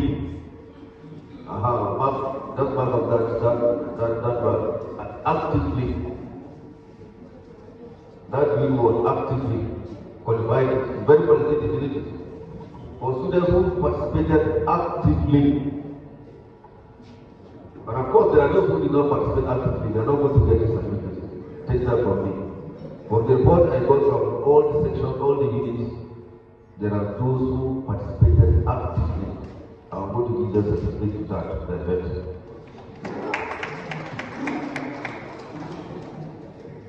Not only participate actively in presented papers, and these papers would undergo a lot of validation, a lot of painting, a lot of pushing, a lot of brainwork to ensure that we get the quality out of them. It's ongoing, work is ongoing because of so many corrections were pointed out, and you do those corrections. Once you do these corrections, we intend to publish them. Don't forget, for those of you who are doing PhD, you must have two publications before you graduate. I hope you are aware of that. For those of you doing master's degree, you must have at least one publication. Now, in light of this, we are going to process these papers of yours. we send them back to you, do your corrections, we call it give back to editors, edit them for us, prove them for us, and polish them well, so that we can send them out for publications. We hope that it will sail through all these processes. And of course, I want to borrow somebody's words when I was going around. One of the examiners pointed out to the students and said, hey, I'm going to learn from your paper. Just present it the way it is. Let us not mind this paper. So just if you are criticized, your paper was alleged and torn apart, don't forget, don't mind about that. You see this synthesized and put together to a very coherent paper for you. Like you are the author, you are still the author. Nobody is taking the authorship from you. You are still the author of that. So in this regard, I want to thank you most especially our delegates, our students who took time to go through these processes. I'm sure there are quite a number of students that I have to allow them to go back to their place of work because they have professional interview in their place of work, giving them permission to leave. So that's why you can see the number has been pulled down now, not as it was when we started on Monday. Finally, I want to appreciate all of you, particularly the students. Stand up for recognition too. I want to recognize all students. Stand up.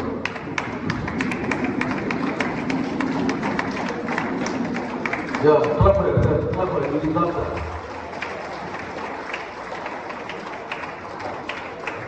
You came.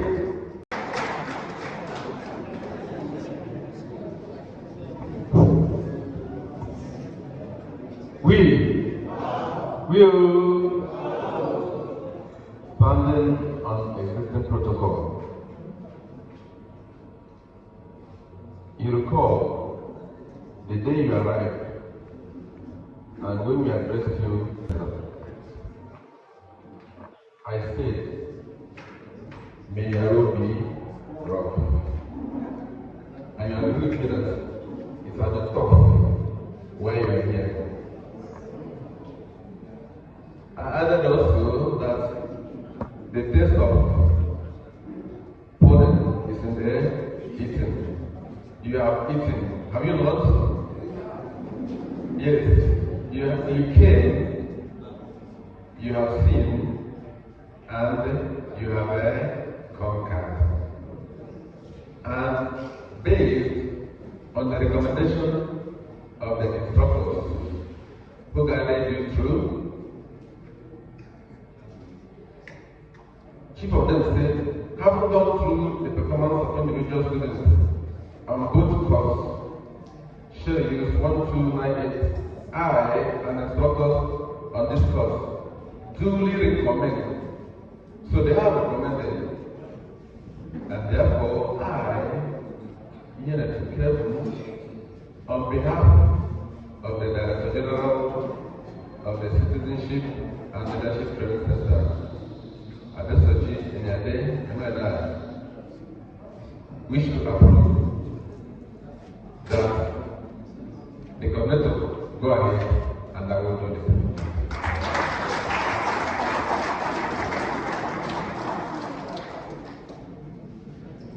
So congratulations to all of you.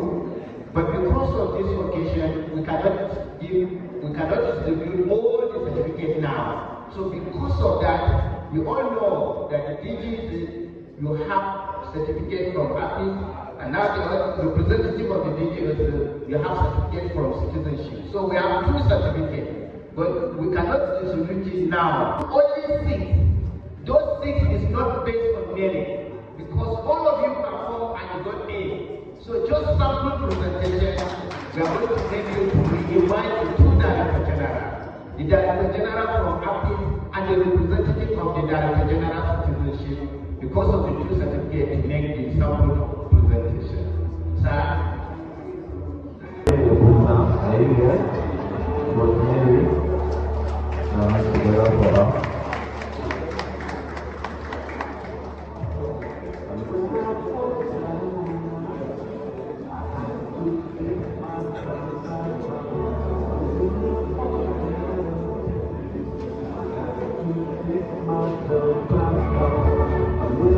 Richard. Yes,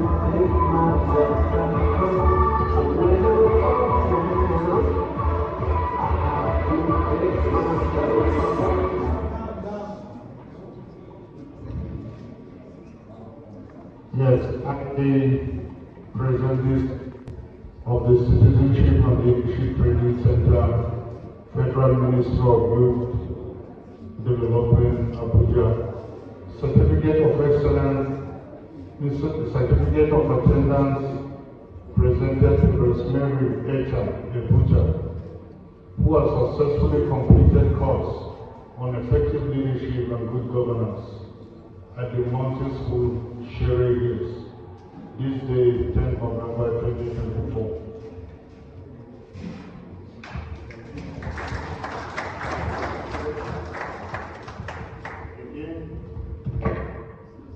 The second certificate of the Apodi Institute for Peace Studies and Social Rehabilitation, Nasarawa State University.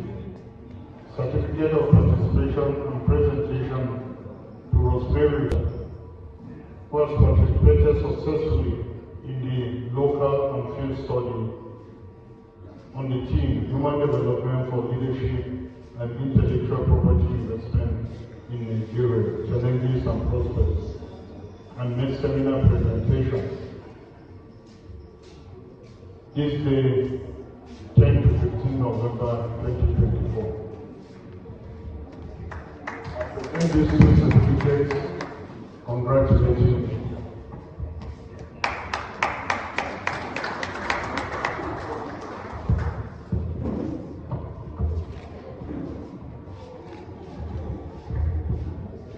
Richard Imana, Richard.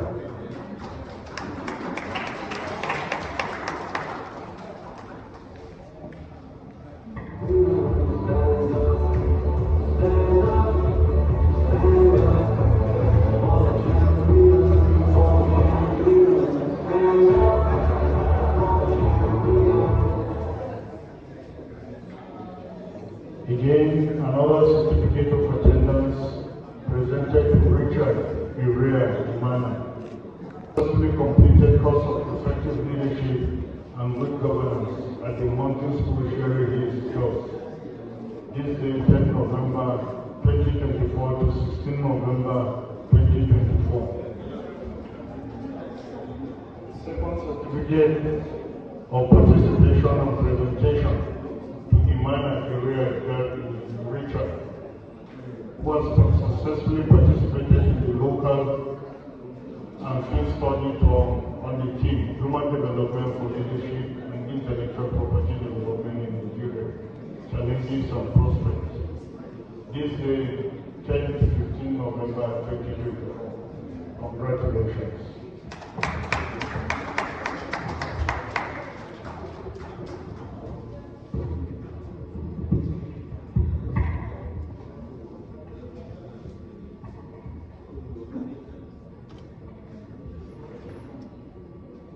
Thank you very much, Professor John Wade. You can retire to your seat. Thank you very much. I will now invite Professor Ladi Sule Matinja for the next presentation. Prof. Olatubosun Ayodeji. Olatubosun Ayodeji.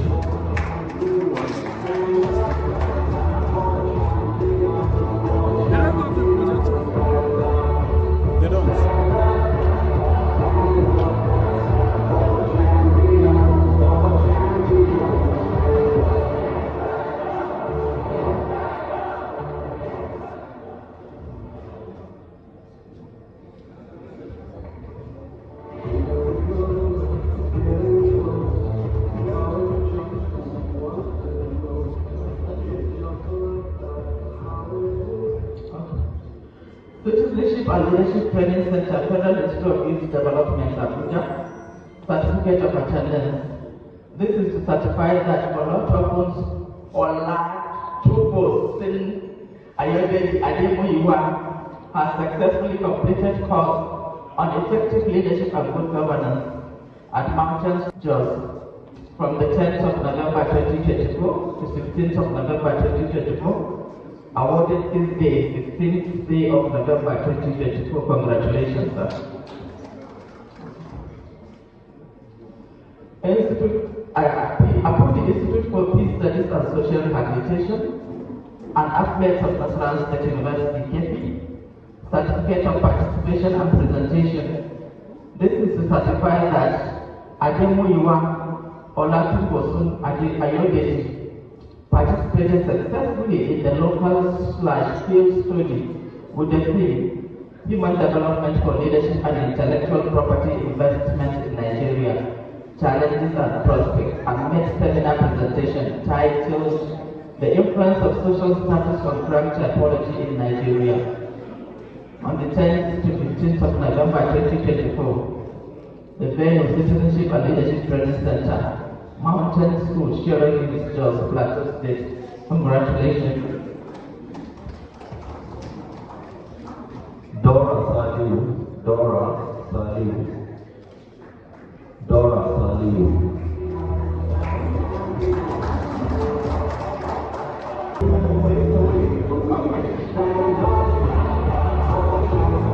What a coincidence. I'm giving my auntie certificate to present to her. Certificate of attendance. This is to certify that Dora Saliu Goli has successfully completed course on effective leadership and good governance at Mountain School, Sierra Hills, Jos, on the 10th of November 2024 to 16th of November 2024, awarded this day, 16th day of November 2024.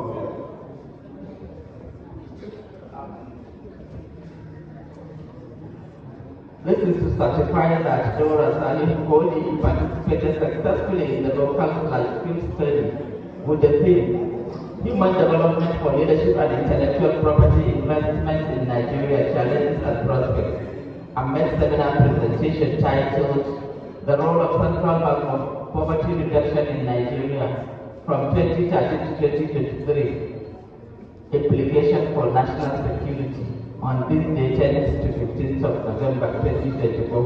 Congratulations, ma'am.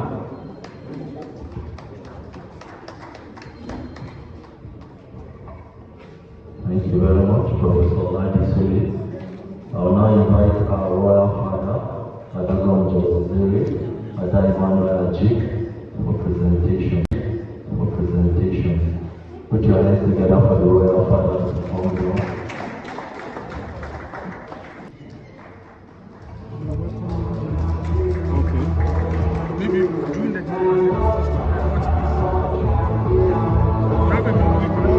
The first day,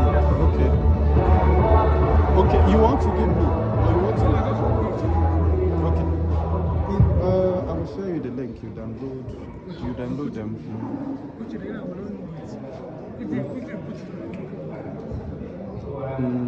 It's already, after your successful completion of the training, so I wish you good luck in all that you wish yourself.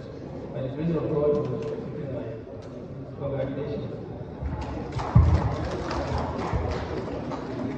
Macham Emmanuel. Macham.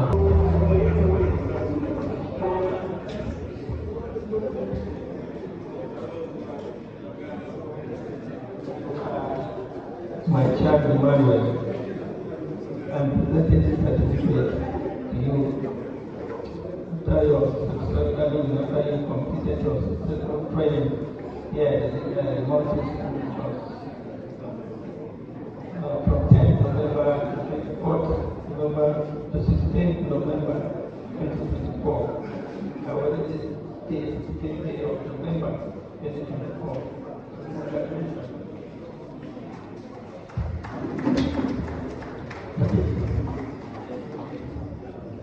Thank you very much, Your Royal Highness. Thank you. Professor Yakubu and Professor Martin Jah, we all have 2 minutes for goodwill messages. Then lastly, the Royal Majesty will recap. I will now invite Professor John Wade for a goodwill message, sir.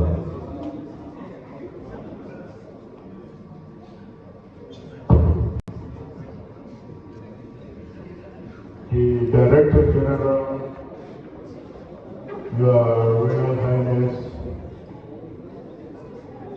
our great host in Sherry Hills, the directing staff of APIS, the great students and participants.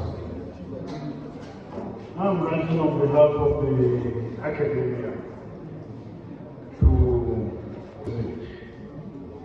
the goodwill message coming from the bottom of our hearts that in the past 5 days we've shared experiences, we've shared jokes, and all that you can imagine expected of an academic exercise and a study tour of this nature. One thing that comes to mind is the theme of your study tour,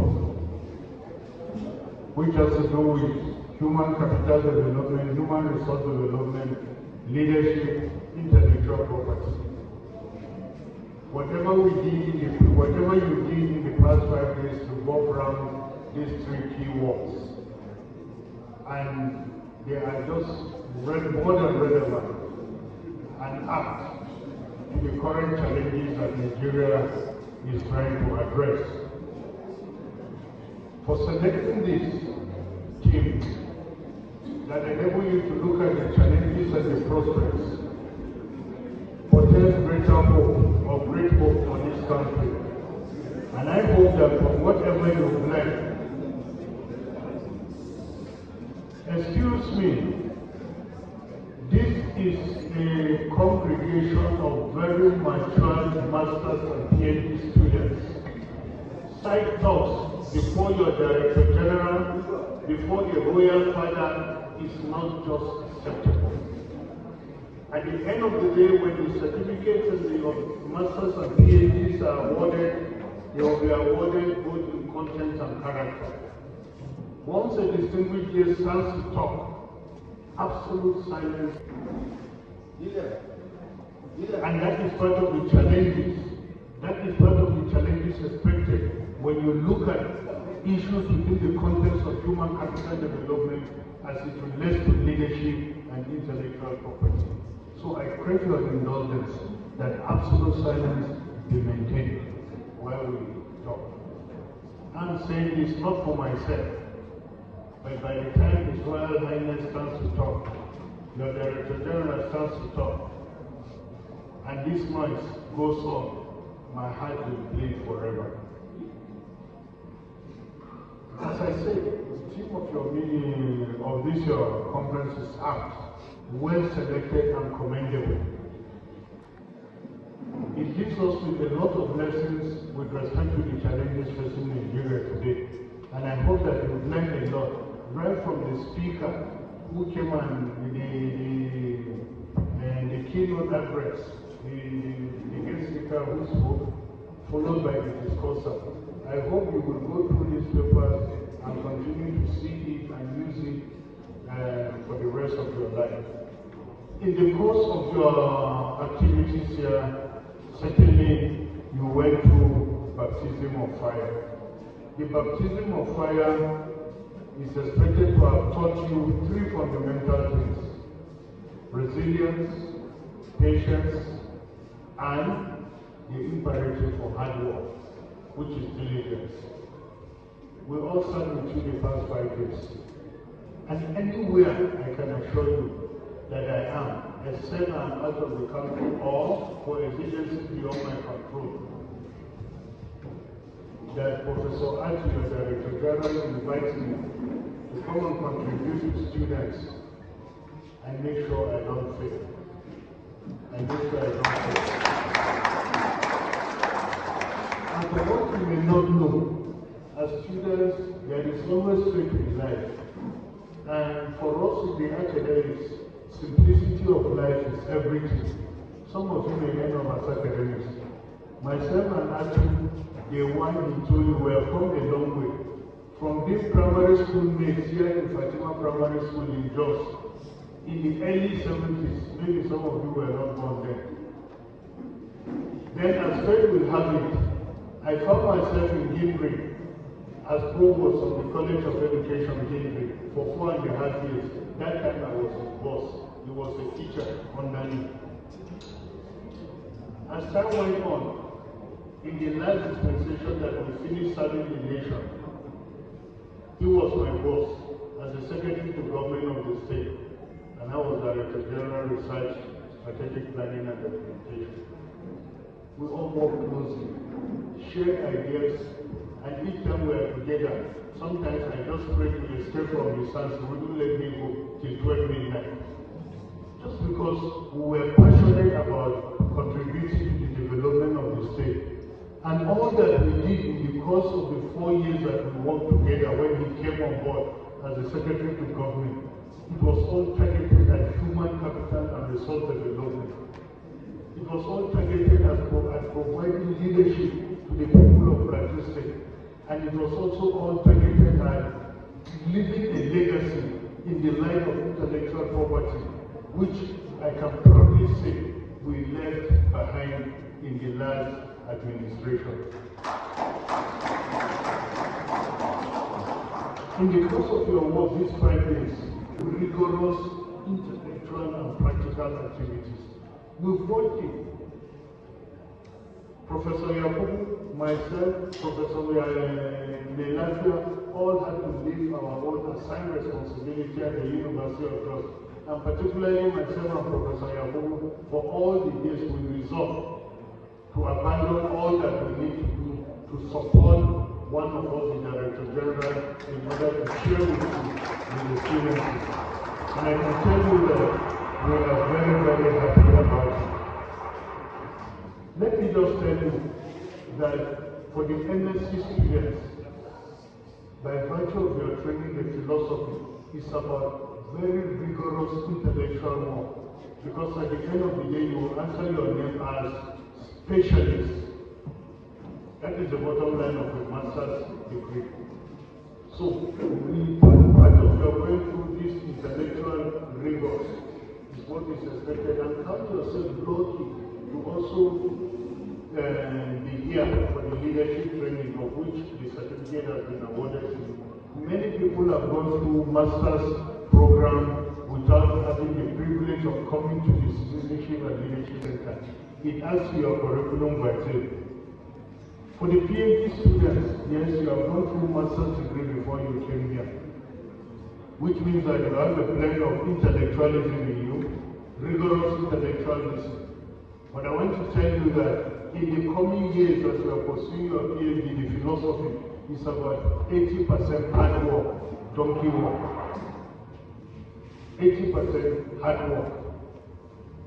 Part of the presentation you have done is part of the exhibition of the hard work expected of you, which you have blended with all the rigorous exercises and other leadership training that we've gone through in the past 5 days. And all these things put together, 80% of hard work, the remaining is deploying what you learned in your master's degree. And by the time you combine this, and the day you get your PhD certificate, you'll be very proud that a product has been made out in the light of human capital development, human resource development, for you to now be able to lead. The last visit that we had tonight, this evening, visit to the mining site, is another rare opportunity in leadership training. But I want to tell you something. We had a plan with the Director General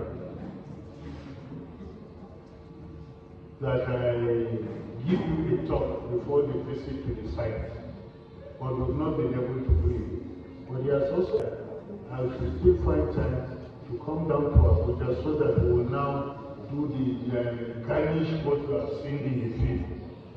You see, the last visit to the artisanal mining sites have lots of learning lessons for you at your level, master's degree and PhD, in the light of policies, strategies, and development issues. What you saw was artisanal mining. And the artisanal mining, from the interactions which you have had, have some challenges. There are things that are done not well planned. But they are supposed to be supported with very good planning, where you expect that the artisanal miners should be brought together to work as cooperatives or in a more organized way, so that this environmental degradation does not take place. To discuss further the implications, you'll be able to learn more, and you never can tell. You may find yourself having to be taking decisions with respect to some of these challenges. Some of you, when we went there, were lamenting, should this be so? Shouldn't this be planned? And the Director General tried to give some explanation with respect to the issue.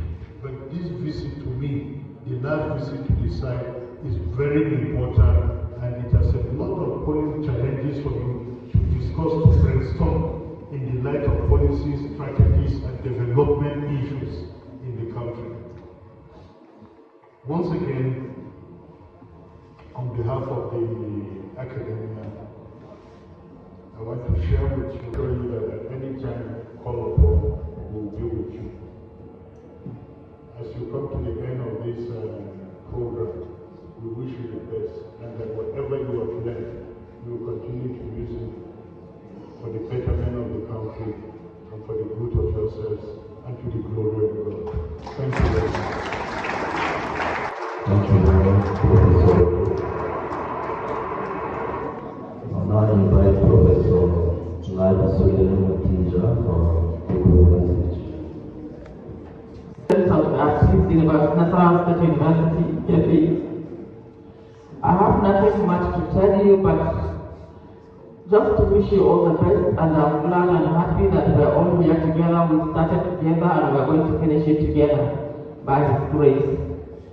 Prof has already said everything that I needed to say. All I want to say is that as we prepare to go back, maybe some tomorrow, some next tomorrow, I wish us all the best and safe journey back to our various destinations. Thank you. Thank you, Professor Yakubu.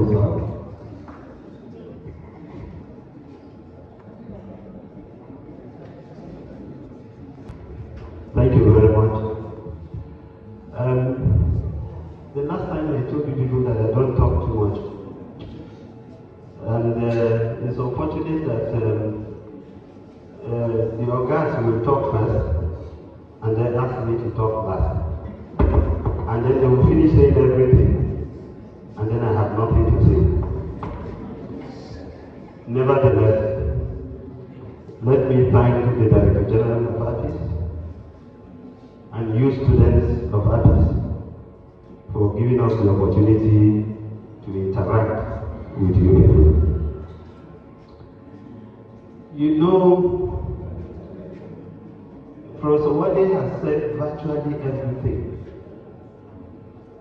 And that is the reason why at the departmental level, there is a course we teach together. And I said to him, I don't like talking to you, so please do the talking. So you do the philosophy aspect of it. Let me do the statistics aspect of it, because I just love the figures. And because of that, we have been on and on and on. I must say that I'm very proud to interact with students of artists. You know, it's one thing to see people who are even your seniors in age, people who have even more experiences in life than you, and have come out to say, we still want to learn. It's very rare.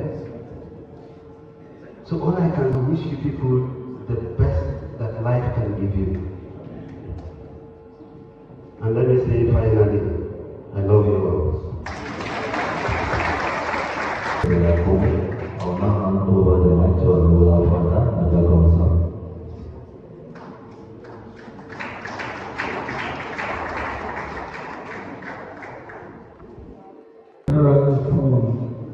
Citizenship and Leadership Training Center, Abuja, who is being represented by one of its directors, the artist director from Abuja also, and the coordinator of Citizenship and Leadership Training Center. This want to lean on the existing protocol to save time. I want to start by thanking the DG for inviting me to be part of this closing ceremony. Actually, I'm happy. Those of you who are participants, I know it has not been easy. You went through rough, tough exercises, the rock climbing and the rest of them. God be the glory. We are here celebrating your patience, and then we know at the end you are going to reap what you sow. You will never regret by the grace of God. You know, after today, you will also go back to the next level of life. So please, wherever you find yourself, don't forget Citizenship and Leadership Training Center. So for this reason, I want to say congratulations to all of you. As you depart here, I wish that the grace of God, every one of you will reach to a different destination. Your Royal Highness, special guest of honor, members of the High Table, invited guests, fellow participants. It might interest you to know that he was also a student of APIS some years back. And apart from being a student of APIS, he was also in my section, and he stayed within the premises. His palace is just outside, but he refused staying, just like you stayed in your hostel. That was how this royal father stayed within the premises. With his friend and email from Nasara, if I'm not mistaken. God will continue to uplift you, sir. Thank you very much. Before we invite a representative of the participants for a vote of thanks, we have a brief musical interlude. This musical interlude is being sponsored by the school coordinator, Alaja Abdulmumin Adamunapo, who is a friend of this community. And in order to encourage them, he said they should come and perform so that this invited guest might with time patronize them. May I invite the spectacular dancers to come in, spectacular dancers from Lamingo. The floor is yours now, spectacular dancers. I'm busy right now. I will get back to you.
Spectacular dancers from Lamigo, thank you very much. Thank you. To make. I'll just give them 5 minutes to do that. Just learn center.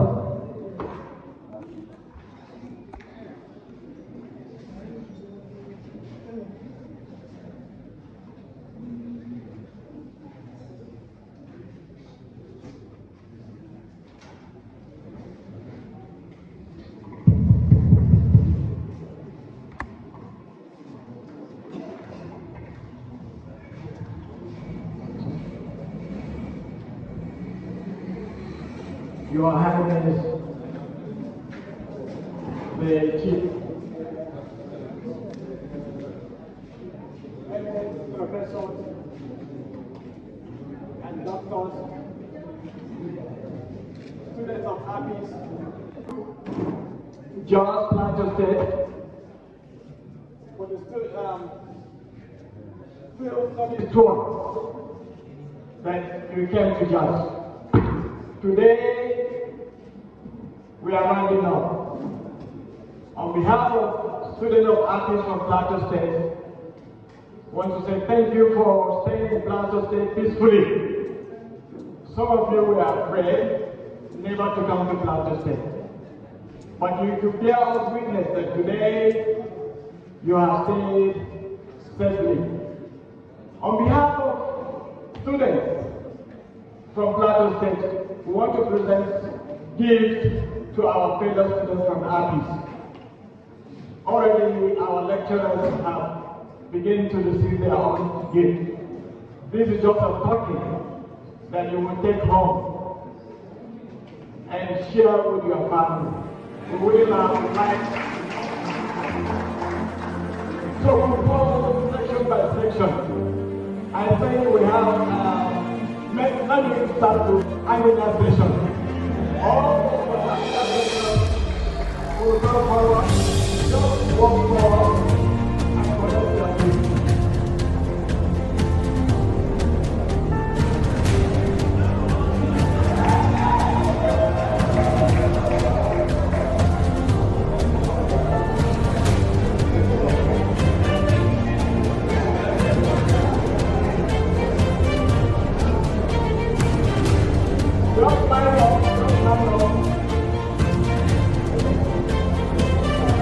The next is